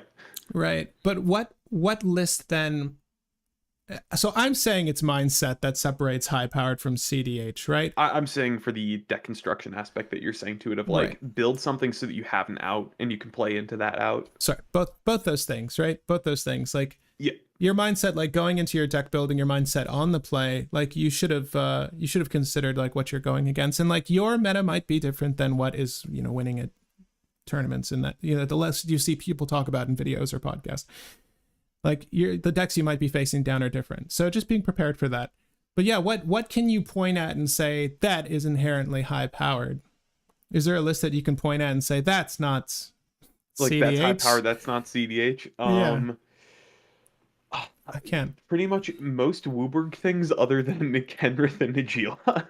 A lot of those you'll see people play just the best cards that they can, but not play the hyper competitive stuff like Horde of Notions. So like a food chain sliver without the food chain. Yeah. Okay. That's Sliver tribal stuff like that. Because it's harder to say specific cards are just competitive. At least specific commanders are just competitive, because there's so many ways that you can build anything. Because for Sliver, perfect example. If it's Sliver tribal, that's actually probably high power. But if it's food chain, that's cEDH. You don't know until something gets played, though. Mm-hmm. I just use food chain for value. I know, right? It's not, I'm not trying to make some sort of infinite line of play here. It's just I unironically played food chain in Golos when he was still legal, because I'm just gonna exile Golos a bunch of times and then get all these lands into play. It's interesting. I've had people comment on my deck construction when I'll play a card and there isn't necessarily a play line that leads to a win, right? Namely Birthing Pod. I remember I had Birthing Pod in Sovala for a little while, and you can make excuses for it or against it. And it was odd. They're like, yeah, that's not a competitive choice. I'm like, it's a tutor to the field. I'm like, I'm getting exactly what I need off of that Arbor Elf. Like, and you know, it's like, if there isn't a play line that leads to a win, and like, you'd say, like, what is it, Restoration Angel, Kiki Jiki, or I don't know, the Birthing Pod. Yeah, it's the Kiki plus Flicker or Untapped. Right, the cat, the Felidar Guardian, Sovereign, whatever. Right, like if there isn't some play line that cooperates with Birthing Pod in this list, it's not a good choice. And I'm like, well, that's silly. So I mean, it's case by case as well. Like, there are certainly competitive cards that you can use for value. I mean, I was joking with Food Chain there, but it doesn't mean that the list is high powered because of it. Like, just because I didn't bake in some ridiculous line of play with this card doesn't mean that it's a bad tutor. Most of the tutors I've used are pretty good tutors. It's so like things like that are interesting to me too. Like, I would say that was a fine choice, and I probably took it out for removal because I kept getting stomped by stacks pieces, and that's fair because there were enough tutors, right? There's certainly a balance of cards that make a difference too. And it is hard to point at any list and say, like, that's high powered. Someone in the audience has said it as well. Glad Bandana, they just jumped in, but mindset goes a long way for being competitive. Agreed. Yeah. I mean, that's really it. Like, you can hand someone the best deck in the world. Doesn't matter what the strategy is. If they are not competitively minded, if they don't see the play lines immediately, if they're not practiced with it, is it the best deck in the world anymore? Probably not. Someone mentioned Niv Mizzet Perun. If I only play Niv Mizzet Perun and I know exactly what that list is doing, I'm probably going to be. It's like we're weighing the wrong things. I feel it's like it's generally the best player, like the best pilot, that makes the difference, and practice and mindset. But I have a cEDH Niv Mizzet Perun. It runs consistent most of the time, can get a turn 3 to 5 win, but I run high power Ur-Dragon Essica, run loads of interaction, and have enough win cons. To deal with interruption, my experience in high power is people outside your friend group. There's always one who gets in their feelings and tends to be pretty all their feelings and pretty petty all to ensure your win isn't happening. Oh, I see. Yes, I've Osiris definitely dealt with the strangers at LGSs that get upset that, you know, I had like a very good starting turn with early ramp and then will leverage all of their resources to try to stop me from doing anything. But it's important to note that at least in Commander, it's a 4-person format. You should let your opponents solve some of the problems for you, right? That situation you brought up, I don't know if it was playing a power podcast or whatever, they Gitaxian probed someone and were conscious that they had a pact of negation. In those situations, like if you didn't have the win, you know that they have an answer for something, right? And let's just say that they hypothetically also had the mana to pay for pact of negation. I will let them use their resource with that knowledge. Like I will, if they're a person right next to me in turn order, like passing priority, and I see a problem arise on the stack and like it's a game-winning play, I'll pass priority. If I know that they have a solution, and like, is it petty for them to also pass priority because I am equipped with knowledge now because I ran a card that lets me see their hand? You know, it's like a weird, there's a weird dance with like the morals of this game, the ethics of Magic strategy. You know what I mean? Like, I feel like that's a valid play if I understand this person has an answer. Like, why would I use my resources? Let you do it. I played a card that let me know you could handle this.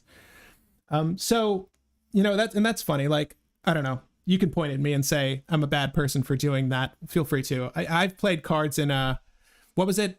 It got to the point where I was playing Savala, where it's such a linear deck that I used to just play with my hand revealed. I'd be like, yeah, it doesn't, like, you could counter me or whatever. Like, is this going to help you make the choice? I put my hand down. Like, does this help you make the choice seeing my cards? That I wound up playing, it's this green card that makes it's 1 green, and then everyone plays with their hands revealed. I started playing that card. I'm like, here, let's just see everyone's hands. Let's make this easier. Exactly what I do in Society, because my commander says play with your hand or like reveal your hand. I'm just like, there, yeah. Y'all know. Well, that, you know, it's different in that deck, I guess. But, you know, and when you do play, the politics are just completely different when you're playing with a hand revealed card. Oh my gosh, people get super salty. But it's like they're cards that are valid in the game. You can play them. And, you know, like it really mucks up how people make choices. Anyway, sorry, I went on a tangent. I don't know if you have anything to say to that, but I'll finish Osiris's discussion. I play a lot of spell table. There are loads of people who king make in the sense they do it on purpose. To me, dealing with someone who wins, just another person to win, is just bad luck. Yeah, I mean, it's just coincidental. Like, you're not, I don't want to call it accidental king making, but you play the game. Stop the things you can stop. If you can't stop them, it happens. Like, someone has to win eventually. It's fine. Go to the next game, guys. Should be fun. One thing I wanted to add, because there's a funny story I love telling whenever I have the opportunity to. I had my $7 Society deck, the casual version, and I played it all the time in my LGS. And one time I'm like, okay, I need to get something to eat. I'm going to hop over to 7-Eleven. I just played my deck, shuffled up, drew 7, revealed my hand, and said, you guys know how this deck plays. Just play it how you think I would and do random effects for whatever needs to be random, like attacks. Right. And then I left. I came back, and I came back to them saying, and you won. Will swings for 200 game? And I'm just like, wait, did I win without even being at the table? And that is green. It's very linear. Yeah, it's funny. Maybe the Ashaya player is still with us. Is green linear? Green can be linear. It's funny. I mean, the colors, they did a really good job balancing this game, I'll say. And it's funny how the colors do speak to their effects and their play styles. And some decks just operate that way. Like, every mono green list I've played is very linear. You can expect, like, and that's the other thing, you know, I never... And another issue I find with this situation, this hypothetical you brought up of the Gitaxian probe, like seeing your pact of negation, like, I don't, even with armed with knowledge, I'll always present the threat. Like, just do the thing if you can. Like there's very seldom does something cause me to refrain. Like if I know that tactfully I can, instead of going for a win right now, I should be going for a stacks piece in Oswald, and then I'll let this person try to win if I suspect. That makes sense. But in most situations, I'd say like 9 times out of 10, it just go for the thing.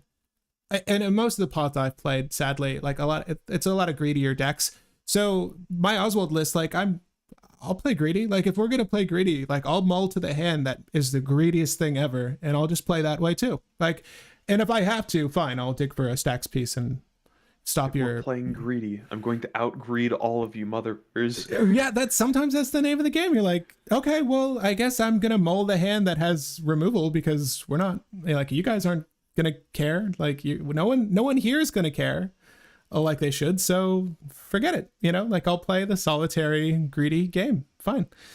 This game is so weird, man. We have Dylan who says, I feel the main difference is that with a high power in cEDH, cEDH will play the best of the best in each color. High power has some space for battlecruiser magic and second tier combos. That's interesting.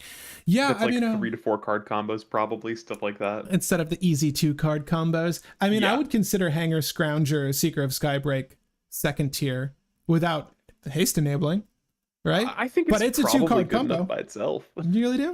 You get Seeker out first, and then you wait a turn. I would say it's second tier, sir. And I know you don't mean that in a demeaning way, Dylan. But Greg H, I want to build a Kark Sakashima list. It seems really fun to play. Greg, I support this. Franchise, I'm a believer that one part of the correct mindset is that in a cEDH pod, there's no morals to uphold. It's a competitive game. That's it. That's interesting. You just wait till someone plays reveal your hands, and then words will be flying. Potentially telepathy. Let's go. Telepathy. Well, that's the blue one. That's what am I trying to say? That's not symmetrical. That's asymmetrical. That one, it's just them. You show your hands. Yeah. Which is so gross. Yes, I forget the green one. I'll look it up later. But yeah, I think that covers the topic, guys. There was one thing that was brought up there. High powered is just leaving room for battlecruiser stuff. I think that's fair. I think that's a fair assessment. Or low power. Low power is leaving room for battlecruiser stuff, like your giant adiphages and stuff like that. That's not what they said. They said that high power has space for some battlecruiser and second tier combos. So, oh no, but that's the difference between cEDH and high power. Right. So yeah, that's okay. Yeah. So I was saying. You agree? Okay. Yeah, I misconstrued that. When I was thinking high power, I was thinking cEDH, not the non-cEDH high power stuff. Gotcha. Agreed. Yeah, feel free to let us know, guys, in the comments section after this video or in the comments now. Like, what do you feel are the main differences between high-powered and cEDH? Can a high-powered list be piloted in a cEDH setting and still be competitive or like contend with whatever else is at the table? But I think it can, like, depending on who you're playing with, it certainly can.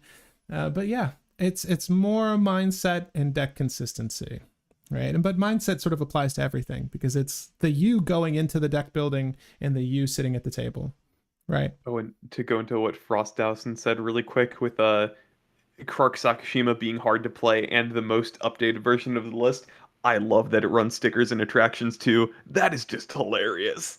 How do the stickers function? Are there actual physical stickers you have to peel and place in the card? Yeah, so it's you get a magic card that's like a sticker sheet, and you make a deck of 10 sticker sheets, no duplicates, and then at the start of the game you flip 3. Those are the stickers that you can use. Mm-hmm. But the reason that you run it is because of command performance. 1 in the blue, choose 2, and it's get 2 tickets, put a sticker on something. 1, get 2 tickets. 2, put a sticker on something. 3, create an attraction. 4, visit your attractions. Oh, the inverse order. But yeah, the reason why Karkashima plays this is just because there's an attraction that is another Sakashima.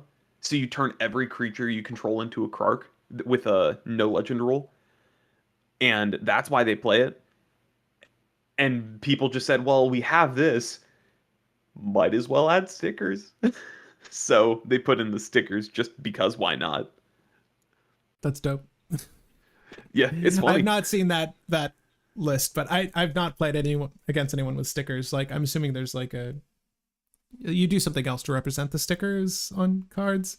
I didn't play this unset. I kind of wish I did. The only card I see from it is the dog Asmo. I forget the name of the dog. Cosmo. Excuse me. Oh, Cosmo. Yep, yep, yep. I see him, but that's like the only card I've seen from the unset. So to answer the question of what do you mean by stickers and attractions, we got a set recently called Unfinity, and in that set, So I'm just looking up for you. a lot Actually, of the silver border cards, or instead of silver border cards, we got a little acorn symbol on the bottom to show that some cards weren't legal. If it's an Unfinity card and it doesn't have that acorn on the bottom, it's legal. Even if its effect seems weird, it's legal.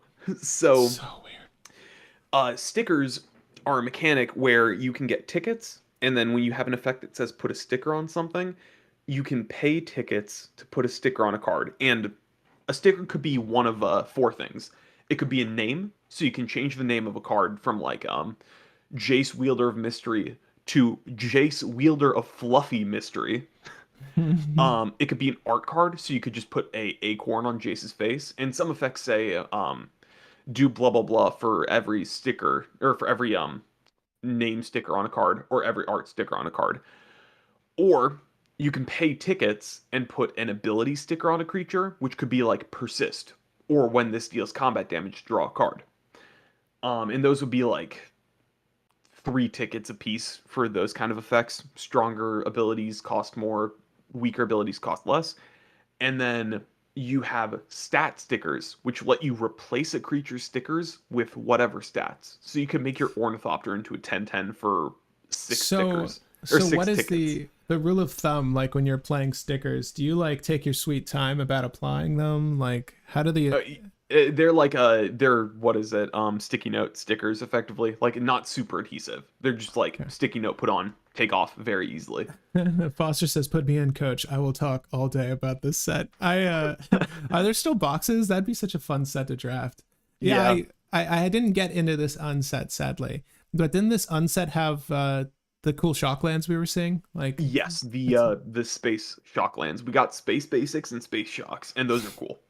awesome. Um, but Uh, so that's stickers, and they stay on the card until they are not public information, meaning if a creature dies, it keeps the sticker because it's public information in the grave. really? And when the card is no longer public information by being like bounced or shuffled into the deck, then you remove the sticker from the card and put it back on the sheet to use later. Gotcha. All right. Um, So before and we, then oh, sorry. really quick, just No. attractions. This one's easier. You make a deck of 10 attractions. When you open an attraction, you flip the top deck of your attraction and put it into play, and it's I think just like an artifact.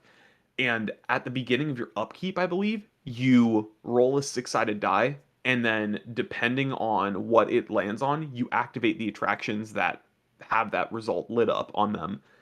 And you can just get a bunch of attractions set up and then go visit your attractions very frequently. There are also some card effects that say visit your attractions, and that just lets you roll the six-sided dice again to visit them again. So you enjoyed Unfinity, is what you're saying? Kind of. Okay. Wait, do Not you have a completely, commander? but enough. Should we cover an Unfinity commander for people? There's two that are viable, I think. Yeah. That people And like high actually powered play. or cEDH? Oh, sorry, there's three in total. Okay. In general, Okay. So just playable. Okay. yeah. So Okay. there's an elephant one that's kind of more playable and casual, but it's um we have like Ambassador Bloopity Blorp Bloop or something like that. Okay. He's the sticker commander. He's just funny. But playable. Ambassador Yes. Bloop. So he's just a 5 mana 3/3 ETB, get 3 tickets and put a sticker on something. You just ETB go home. You yeah, said ETB go home. You just flicker him a lot and put stickers on everything. That's all that he does. Blorpity Blorp Bloop. Oh, Blorbly Blorp forgot his second Bloop. effect. He gets the combined stats of all stat stickers on creatures you control. So if you give something like its stats are 10/10, something else. Its stats are 7/5. He gets plus 17, plus 15. Oh, did we miss the window? It sounds like Foster Dawson would be down for Unfinity Commander. I mean, well, Foster, tell all your Unfinity friends. Maybe it'll be worth doing in a live stream. Honestly, I would. Let's okay. Will, would you want to do blurpity blurp As a boop cEDH commander? cEDH only. Yeah. A cEDH only. I got the sticker set up for him already because I wanted to build this at some point, so we can. Okay, well, it sounds like cover Myra the Magnificent was the other one. Myra the Magnificent is the other one of the three. The final one is a Minotaur. I'm gonna look him up while you cover Myra the Magnificent. Sure. So this is a complete aside. The stream, we're gonna do one more thing before we close out this podcast. We did want to weigh in on which is the best deck builder, because I get people telling me that I'm an old man for using Tapped Out, and I'm tired of hearing it. So once and for all, unless they're right, I want to. Well, unless they're right, no one knows my actual age. We're gonna settle the debate on which is the best deck builder by creating accounts, fresh accounts, and start to finish making bloopity blorp blorps decks. Oh my God. No. Well, we're just going to test the UI. I'll go over the grading process, but we have a very complicated system in place. But basically, we're going to judge which one's best and live, without our own bias, try to dictate which is the best deck builder. That's our last topic. But we can definitely, I'll put up a poll, Foster, for everyone.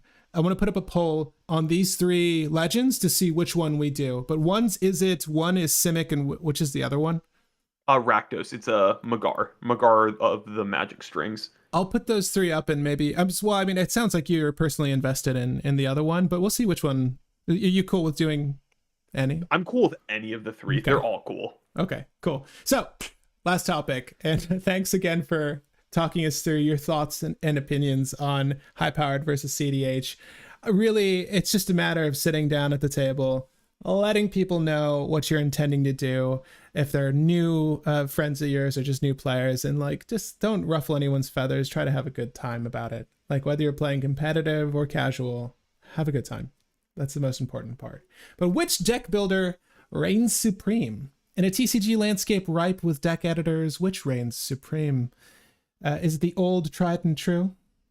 Is it the Power Players editor? Or the new kid on the block that provides the best experience? We're weighing in on Tapped Out, Architect, and Moxfield. Who will win? So, having limited experience with 2 of 3 of these since recently, let's find out which offers the best experience together. So, the loose rating system, and we'll be grading. And I understand that many of these have paid systems in place. It's Patreon based or something or other to remove ads. I don't want that to dictate how our overall experience is. I know a lot of people just put up with ads. I pay to remove ads from things. So if I actually was committed to using one of the other deck editors, I would. I personally use Tapped Out. But our loose rating system is user interface, features, and overall experience, right? So again, ads are not going to play a part in this. They're annoying. I know we don't like them, but I don't want that to dictate our opinions. So in alphabetical order, let's see if I know my alphabet. We're going to start with Architect. So I'm just going to make a fresh account. Hopefully I don't need to blur anything out. I don't think I will. You can log on to this. You can log on to this one if you want. If there's another deck builder, by the way, while we're doing this, please let us know, because we're always willing to try new things. I got to say, I play a lot of One Piece TCG. The deck builder for that game is really shite. Just from a everything standpoint. I will say, they really need to refine their card finding system, but elsewise it's okay. On Google Chrome it works, and we're on Chrome here. So let's you guys can contact me if you want. Be forewarned, I don't often check the emails on Kitchen Table Finks, but we are the Kitchen Table Fink. I might have made an Architect account under that name ages ago, but we'll see. This is going to be...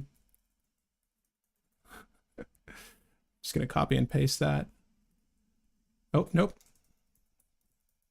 Okay, and I've read and accept. You all saw me read and accept. Yes, No, definitely. Absolutely. No. Oh, wait. Do I need to... What's this? The password?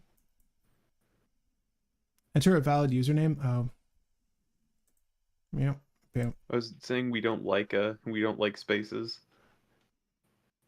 Oh, we did have an email. Okay, well, we're gonna have to put in a new email for you guys. Let's do this one. Okay. I just want to start from this fresh, so we're having an untainted experience here. Okay, like a fresh account, freshness. Are we in? Also, to get biases out of the way, Patrick prefers tapped out. I prefer Moxfield. Just saying that.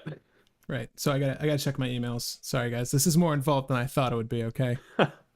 Jeez. But yeah, let us know which of these services you use.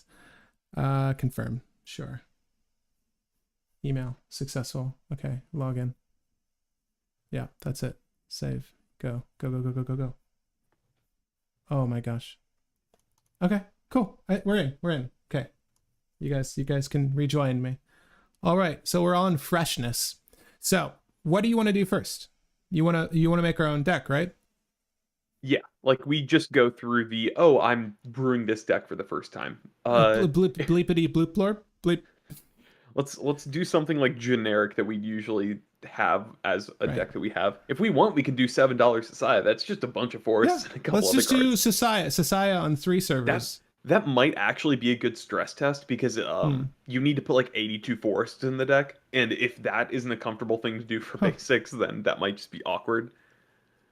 Hey, Jeff Borden says, happy I found him again. Really enjoy the 99. Thank you. I'm glad you're here. But you made a suggestion of Mana Box on my phone. I've never heard of that. And Franchise says, Patrick, much love. I gotta go. Take care. But great live stream. Hope you do more Brew Wars. Miss seeing Daddy and Ernesto. Duly noted. Moxfield reigns supreme. We'll see about that, Paul. All right, so we're on Architect. First thing I want to note, I like that the day-night variant is front and center here. I wonder if it's on every page, because it is actually convenient when you go to this thing, and hopefully it'll remember it per account. All right, so they have news front and center on their homepage and recent decks. This is kind of stock standard. I mean, this makes sense. I like how they're highlighted with this very crisp image. I wonder if they balance where that image is, or do you get to do that? But we'll see in a second. I assume we go to decks to make our own deck. Yeah, okay. Deck name, The Freshness. Commander EDH, okay. I'll put the Moxfield, the $7 Sasaya on Discord for you, just so that we can do the stress test on that. Oh, okay, yeah. Oh, like the login information?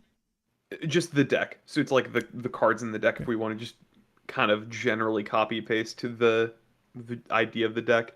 Also, I have every single possible card in the entire game sideboarded in that you want in the deck.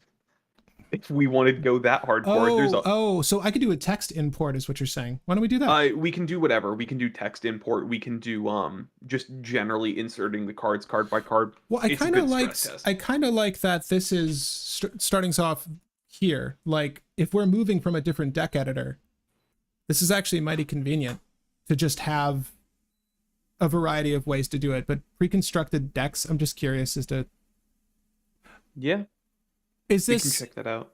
Wait a minute, is this suggesting we start with someone else's base? Oh, no, it's the actual precon. Oh, this is so cool. So that's interesting, yeah. You guys don't know this, but we are in the midst of covering the precon commanders to suss up which one's best. Not suss up which one's best. I'm sorry, that's a complete lie. We already discussed the best legendaries from the set. We're doing an upgrade guide to the commanders, and we've solved one, and this would be a good place to start, honestly. And there's clearly more. I wonder how far back these precons go. Obviously, accessibility varies, but I kind of like that.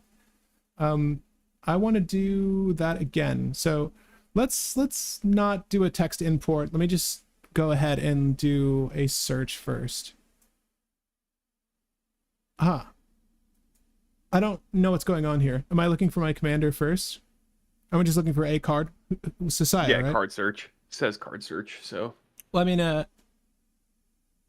Just put in but Society or it's something. in the deck as just a card, right? Yeah, I believe so. We'll figure this out as we go. Right. Okay, cool. Um, I'm assuming that we can go in later and plug in. Okay, cool. So already we've got that set up as our commander. The one thing with Architect that it's you guys aren't seeing the full screen, but it moved my card down here. Kind of wish it floated in one spot so it'd be easier to manage. But I assume that as we fill this in, more cards will show up. What else do you want to put in here? Oh, well, I gave you No. the list if you want. So it's I on Discord. I have yeah, the I whole do. Society list on Moxfield for the casual version. Whoop. Soup. Okay. So it's what is it? I got a Okay. 78 basic lands and then 5 utility lands in the deck. Forest, right? Yep, just 78 normal forests. Now let's see here. We've got a lot of forest options. I'm curious as to how they manage the art on this site. Oh, very cool. Okay, well, we're gonna go with something. We're gonna go with Buckland here. Is there a way to mass? That's what we're gonna figure out. Right, I gotta click that 78 times. Hold up. Can you click on the number and then like type in a number? I'm gonna set Forest as our commander just because it allowed it as an option, and I want to see if it actually set it as our commander. I can't click on the number and type in a number for this. It's giving me the card prices on Card Kingdom in another site I've not heard of. I'm just curious as to which site that is. Is Oh, that TCG oh, Player? is that their logo? I The don't know. the little tornado? At any rate, Oh, well, yeah. Oh, yeah. It's the thing on the card for the TCG logo. Okay. didn't know. I guess I should know that though. I didn't know that. I use TCG Player all the time. Yeah, likewise. Okay, so we're gonna have to unless I can find a different way to add in. Okay, well, we found the first thing we don't like about this. Right. Well, there we go. So you can do card quantity this way. So it's 78. Yes, it's not 78 in total. it's not immediately accessible. Let's see if that saved it. Yeah. But you need to click on the card itself and it's set as our commander. We don't actually want that. Oh my god. There's a lot of layers to this, I got to say. So our printing is selected here. Select foil or non-foil, sure. Sideboard, maybe board. It's already in our main deck to my understanding. We can categorize these, which is kind of a layer I didn't know about. I know there's organizing in the editor on Tapped Out, but maybe there's a way to categorize there. At any rate, let's go back. 78 Forest. Okay, so we need Desert of the Desert of the Indomitable. Indomitable. Okay. Great. Sure. Just the one. Let's Yep. search. Let's search via syntax. Color red CMC 1. No. Is there is there type Oh, so land? it's a Scryfall style of search, I think. Oh, that's cool. I think that's well, kind of how it is. This is going to be not as effective as just typing the name. Yeah. Okay, Mikokuro. Only the one I know of. I'm just going to put the lands in for now, and then we'll look at the deck. Yeah. I I mean, think that's that's also part of why I wanted Society, because we only have to select like 20 cards. Right. Not so bad. Slippery Karst. Yeah. Slippery. It's okay, another cycle land. Okay. And lastly, Tranquil Thicket. Tranquil Thicket, you say? Yep. Yeah, that's fair. So you're just really itching for all those cyclers, huh? Yep, because if you have a land in hand, but you want to try to find an outlet, you'd rather just cycle. So I gotta say, is the clear button is to clear all of this stuff, right? Yeah, okay. And it's highlighted when it is. And this is just that. Okay, I can lock this? I'm not sure what locking does. Yeah, that's odd. I'm not sure what locking is necessarily doing. Also, I like how we have Society and the Forests selected as our commander. Oh, are they still both commanders? Yeah. Yeah, cool. That's how I wanted it. Yeah, it's a little odd that it doesn't denote the legendary super type, I mean, I guess there's more freedom in that sense for letting you do whatever the heck you want to do, though. So that's kind of nice. I don't mean for it to be a commander. Thank you. I thought that X would let me just remove it and it would default to the category that its super typing is in, but no. All right, so that's basically the deck, right? Then it's like a bunch of other sources if we want to do them, like the mana sinks and then the draw engines. I have it organized on Right. Moxfield, so you can tell what's adequate. what. You can Adequate tell for what's now. what. What I had to do to get it set up like this was a little bit more complicated, which you wouldn't know unless you actually know the system. So I'm not going to be like Moxfield Supreme there. Right, yeah. I'm just checking out the overlay for when you switch to day and night mode here. So this seems fine. I'll say that so far as this editor is concerned, there's a lot going on, and maybe the extra utility is nice for people. For me, the layout is just okay. I prefer seeing everything at a glance. Like, I like seeing my scales, like my and on tapped out. Like, everything is pretty much on a single pane. Like, I don't need to scroll down for anything unless I'm trying to read comments, and generally no. I prefer to just see like my charts on the right and then my deck on the left. This viewer is actually really nice though, like dropping down cards and being able to see things at a glance. I wonder if I were to just go and click on it. No, it doesn't seem to expedite the process, although it's pretty snappy already. Well, I say that. That's pretty snappy. I like the degree of attention they put into adding cards and categorizing cards, but I'll say it feels a little convoluted for a new user. And then the general layout, again, I guess it's nice in the sense that when I go down here, the statistics of my deck, the mana curve, all of that are the only things I'm seeing, but I can't say that this is my favorite setup. And then I guess they're just giving me news at the bottom. I'm not sure what these suggestions are or why they're here, and we can click on one in a second, but it's also odd the description's all the way down there. Is there like a way to jump to the description up top? I feel like for people that don't know Sasaya, it would probably be helpful to have the description somewhere front and center. At any rate, thoughts on the editor, Architect, so far? I mean, it's good at throwing the deck together, but like it's kind of convoluted and some things are kind of placed weird. Yeah, I like that you can minimize all the stuff. Deck tokens and extras. That's kind of cool. So let's click on one of these links and just see what's what. Commander's Herald. Commander's Herald, everybody.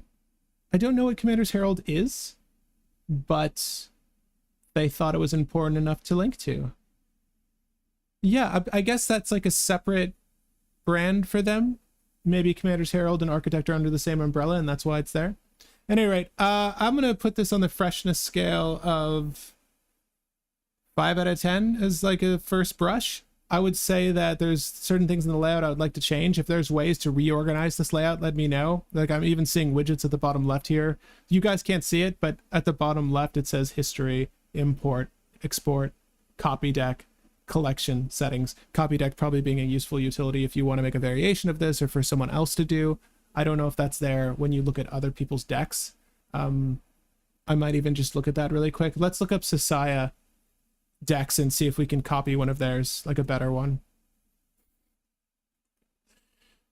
Because Will's is questionable. I don't know if Will's is cEDH. I mean, this one is my casual one. It's $7 through and through. Okay. Sasaya right here. So I wonder how this is organized. Just alphabetical. Okay. We're going for views here. $50 budget. Come on, man. You got to make it lower. Where'd you see that? Second one. But you changed the. I win for most views. I'm sorry. Yeah, 2 years you're fine. Well, okay. So 2 years ago, first place for most views. 22 days ago, second place. That's the one we're going to look at. All right. So let the world know. Give them your assessment on this. And we can copy this deck, by the way. So it is a function. And I guess our history is showing. Oh, this is their deck history. Yeah. Oh, I like this feature, actually. I do like seeing like the additions made and like where the improvements were, like that there's a running record. I assume that this is something that's just static, like it happens when you add cards to the deck. At It any rate, looks like it because it shows the date when it happens on the right. right. So thoughts on this? I'm sorry. I'm gonna Well, remove I will Arcanum. say deck bad only 44 lands. Come on, higher than land count, higher than win rate. Okay, okay. But Uh, yeah, it's a it's it's a take. yeah. That's a lot of creatures. But looking at it from the kind of looking at it from the search or the deck building engine Right. aspect, it's laid out pretty plain and simple. Uh, yeah, they got the maybe board on the side, and they got everything sorted by artifacts, creatures, enchantments, all that. So Yeah, yeah. yeah, I'm a little confused as to why these are all listed as creatures. I guess that not all of these are creatures, is what I'm saying. why And does they, it why does it say sorceries 6 and then have timeless witness in with the sorceries? I don't know. That must have been a personal choice. I, Well, it doesn't I'm say so it's. confused. Yeah, yeah. I think this is why I stopped using Architect. At any rate, again, Whatever. what would you give it on a The deck or scale the of 1 to whole 10? for 1 to architect. 10 Architect, yeah. Uh, it's like probably 5 or 6. Like it's average, but it's a little bit higher side of average. Like it's not bad. Right. I wouldn't say that that was the most user friendly setup I saw, but so I do have something for Moxfield already, and here's Moxfield. So this is what everyone was saying is the best. Sure, maybe. I think you're gonna find Moxfield is the best available. Okay. So thanks for registering. Here are some common tasks you get started with. Set up your profile, create a deck, socialize. Do you socialize on Moxfield? I never socialize. I just deck build. Okay. I have like something like 500 decks on Moxfield though, so To the listener, do you socialize on Moxfield? Let us know. I'm curious. Actually, here, let's make it a poll. Do you socialize on Moxfield? we still need to do the poll between the 3 Unfinity commanders that we want to brew. Oh, I'll do that after the stream. I'll go ahead and add that as like a larger general poll. Anyway, Yep, yeah, do you I've socialize on Moxfield? So let's set up our. Nope, I don't want to set up our profile. I just want to make a deck. Sasaya, best Sasaya. That's fair, right? That's fair to say. yeah, best Josiah indeed. I like that it defaults to Commander EDH. Lets you know. Who is your commander? I think you already know. Okay, so we've got that covered. We can make folders. I guess if like I was making a folder, channel folder. Sure, these are the decks that were made for this channel. Sure. I want to say as little as possible while you're doing this because I don't want to taint the waters. Sure. That's fair. Existing deck list options. Okay, now we're good. Oh, ooh, yes. Oh, well, I'm gonna paste list from a URL.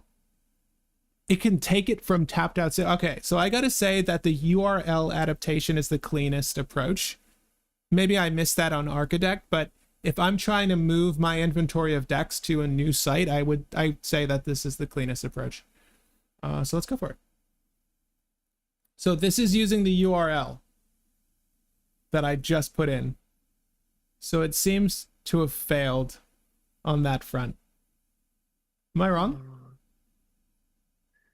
Yeah, it doesn't seem Did to you have know? done it properly. Yeah. Try It's doing it without Sasaya as the commander. Like just don't select a commander, just oh, okay, import. okay. Yeah, it's weird because it's a Moxfield deck list as well. So the one you sent me. Yeah. So I guess the plus button. Yeah. I should not have said yeah, but No, it's okay. Did you know you can customize the? Yep, sure. Change card image, cool. So it doesn't have to be society. It looks like it defaults to that. Change the description, sure. The description is just at the top. Does it just show up in this purple bar? In the purple bar? well, if you add the description, you'll see, won't you? I guess, yeah. But I mean, is that where you put like the strategy, like the player guide for the deck, generally speaking? So you can do that or primer. Okay.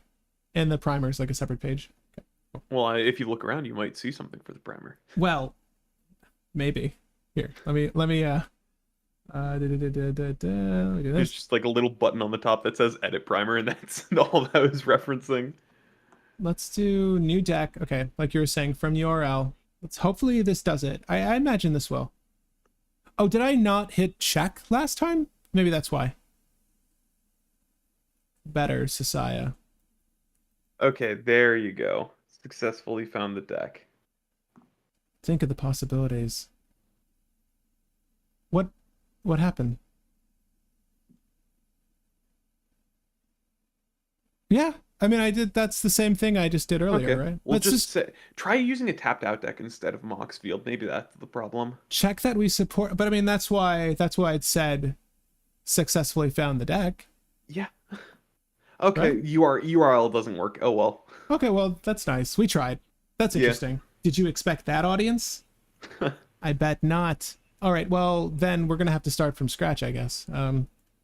Best Sasaya. No, better wrist Sasaya.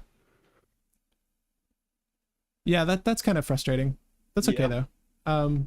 I haven't had many issues with Moxfield in the past though. The only issue I've actually ever had with them was a Thrasios Dargo cEDH deck, and this was the weirdest error I've ever seen. Whenever I'd open the deck, it would crash my browser, but huh, it would only crash the browser if I was making a EDH deck with Thrasios and Dargo as the commander, lands. with one of them being foiled, and using Microsoft Edge as the as the browser. We tried it on Chrome, no problem. Huh. That's so weird, man. But, well, and this was on Moxfield, you said? Yeah, this is on Moxfield. I eventually contacted their help desk, and they figured it out.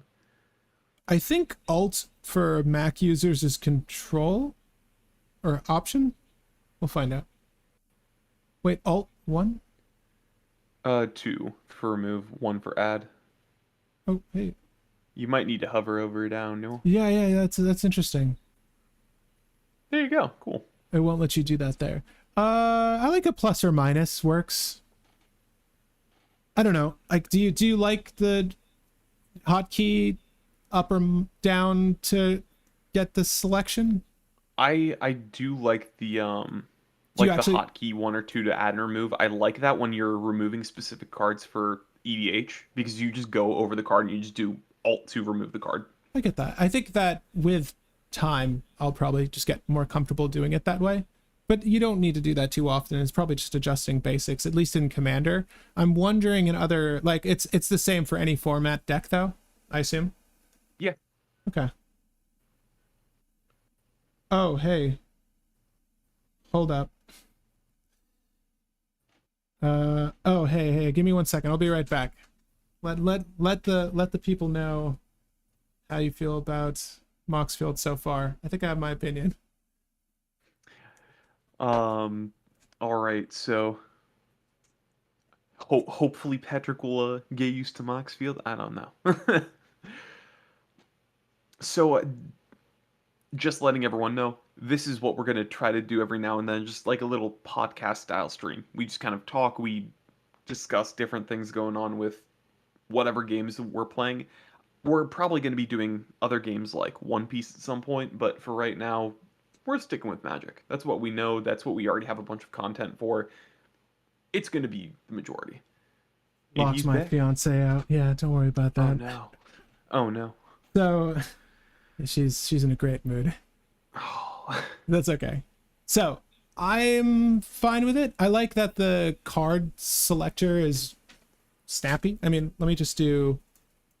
I just want to see what else we get. The card selector is really nice. Like, I want to go for like a vaguer option. I just want to see how many things like actually pop up.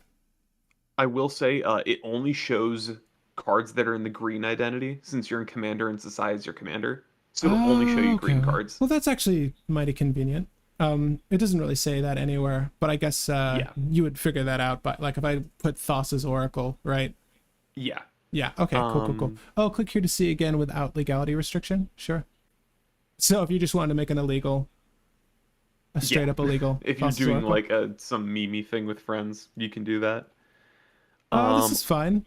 Also, one thing I'd say for your comfort, check out the View tab. that's kind of up there right under the search bar. So if you scroll up, it'll be just right there. Where? So just scroll up all the way, and then it's right under the search. You have the view, and it says text. You View can text. change that. Oh.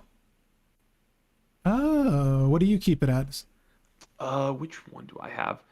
I think I have it as text, sort by mana value, and I messed around with the settings, and I have it so it has text with the mana symbols for the cards on the side, so Oh, well, I can see just the like right, actual right, numbers. right. So it's like Gelatinous Genesis is XX green, and I can just see that offhand. Well, I did not want to go here. Whoops. How do I go back? Okay. Cool. I just want to see the almighty. I just want to. Oh, so mana color. No. Color identity. No. Is there a way to do it with symbols? You're saying I mean, like I showing guess. the Right. I want to see like the pips. yeah. There's something that you can do for that. I can't remember how to do that. I think it's clicking more, and then there's something with view. I can't remember the exact setup for that, but Oh, sort by as you use artist. it, it lets you set up a profile to make things nicer. Right. So when you go to someone else's deck, though, does it show you how they have it organized, or is it defaulted to how you like to see your decks? So you can go to your profile and you can change. That's how you get there. Actually, I remember that. So if you go to your profile, you can change things, and if you have it set a certain way, it'll show you how you have it set. Okay. If you don't have it set a certain way, it'll show you how they have it set. Gotcha. So it's just if you're like, oh, whatever, then it'll show how everyone else has it set up. Gotcha. Okay. That's cool. It works. I like it. I like it enough. I mean, this is obviously missing a few cards. It's still the same stacked layout that we saw on Architect, which I'm not really too keen on. I like that they have a just a there you go. Just a what am I trying to say? A goldfish, like at least a starting hand generator. Yep. And if you do play test, it'll let you actually play it out. Right. So this is what I know people enjoy, like the play test. Oh, that's so weird. So I get to draw the hands. I get to just draw cards, and then because you guys can't see it, but at the bottom of the screen, I have 12 cards in hand because You drew to I 12 on the mulligan. right, Yeah. I thought that this was just gonna give me a fresh. You can see the pop up down there. No, But I if you thought, want to try out the hand, they let you try out the hand. oh wow, those are really small. The battlefield is massive. This battlefield is humongous. I think you might be able to change it up on the top right with scale, but Sure. So I've not messed with this too much. if you double tap it, it defaults to putting everything up at the top with interesting spacing. Not really sure why that is. It wouldn't. It's not like logically going where you think it would go though. Like I didn't set those there. I just double tapped them and they went straight to the top. I would say I don't really like that aspect necessarily. I'm not the biggest fan of the playtest mode on this either, but it is something. It works Yeah. well enough because they have the buttons on the side for all the different commands. Um. Oh, I see what you mean. Yeah, it's fine.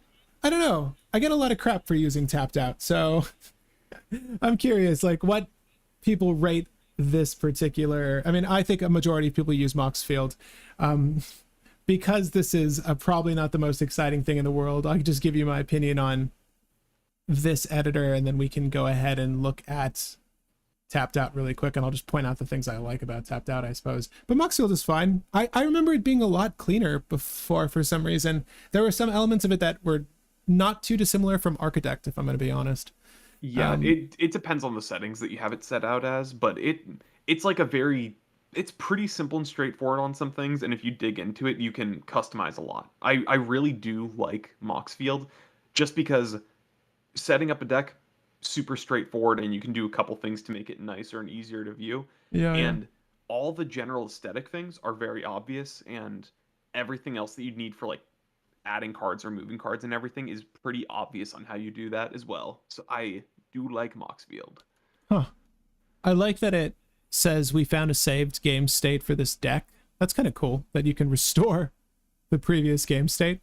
I assume that this Yep. just lets you exit the player. Are you sure you want to leave? Yes. I like that it saves your game state. That is actually kind of cool.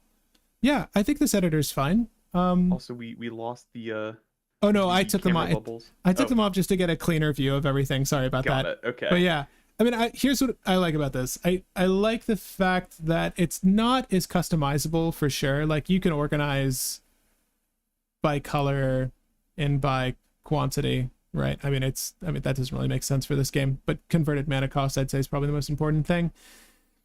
That's cool. There's enough customization here for me to narrow down what I should be looking at. And I like that I can immediately see my split on the color pie so far as symbols are concerned and like mana producing, right? And they sort of highlight that here. I don't know. There's a lot of stuff I just like about Tapped Out. It might not.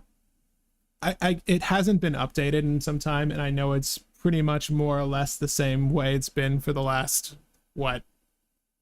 however long I've been brewing decks on there. So at least like 5+ years. I don't think it's changed much. They have changed some of the features so far as like the overall aesthetic are concerned, but it's more or less the same thing. I would still say that I am used to Tapped Out and prefer it. I can probably get into Moxfield or Architect either way. I would give Moxfield on the freshness scale a 7 out of 10. And I would give Tapped Out an 8 out of 10, probably solidly.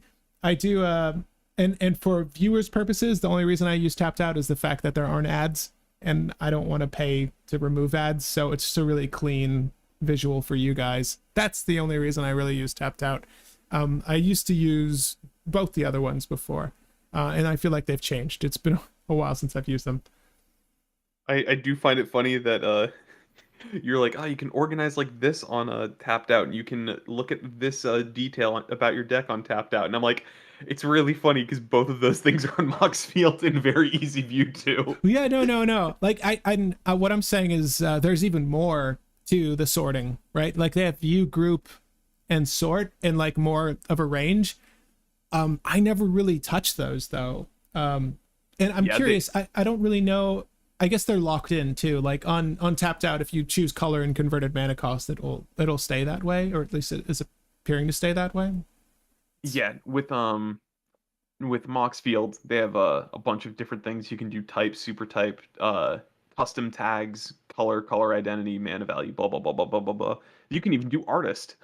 I know, I saw that. I let me just see if there's artist on here, and then that'll be the. You can organize it by chaos card prices. How about that? Yeah, I think they have sort by prices as part of it on. But chaos cards prices? I don't even know. Sorry, I think that's just a service that sells cards, I assume. Okay. Well, I mean, hey, more ways to make money. Good for you, Tapped Out. I assume they get a commission or some small chunk of change. But yeah, I'll be using Tapped Out. Stop bullying me to use Moxfield. Since you're on Tapped Out, we can change out that Doomweaver for Eternal Witness, like we discussed. Yeah. I'll do that in a second. But on that note, guys, thanks for hanging out for the review. It was fine. Probably never do that again. A little stagnating, like most deck builders are. They're fun when you're actually brewing, though. If you stayed for the whole of it, thanks. Definitely hang out for more deck techs in the future, namely the Unfinity deck tech. I'll put a poll up now. Will refresh me the names in a second. I sent it to you on Discord just to be safe. So we got a Megara of the Magic Strings, Ambassador Blorpity Blorp Bloop, or Blorpity Blorp Boop. My bad, no second L at the end there. Myra the Magnificent. Those are the 3 commanders. We're gonna try to brew those at some point, or like one of those at some point, and see how that goes. I'm going to try to do a live stream deck tech every week. Try to get into the habit of doing it again, whether it's this week or like the following week. We'll see. Or deck tech or deck brewing. Live brew. Yay. Live brew. But guys, it was good hanging out with you. Thanks for sticking around for this first podcast. It's probably over that 2-hour mark, but we tried. I'm Pat. That's Will. We'll see you guys on the next one. Maybe. Just maybe. Have a great day.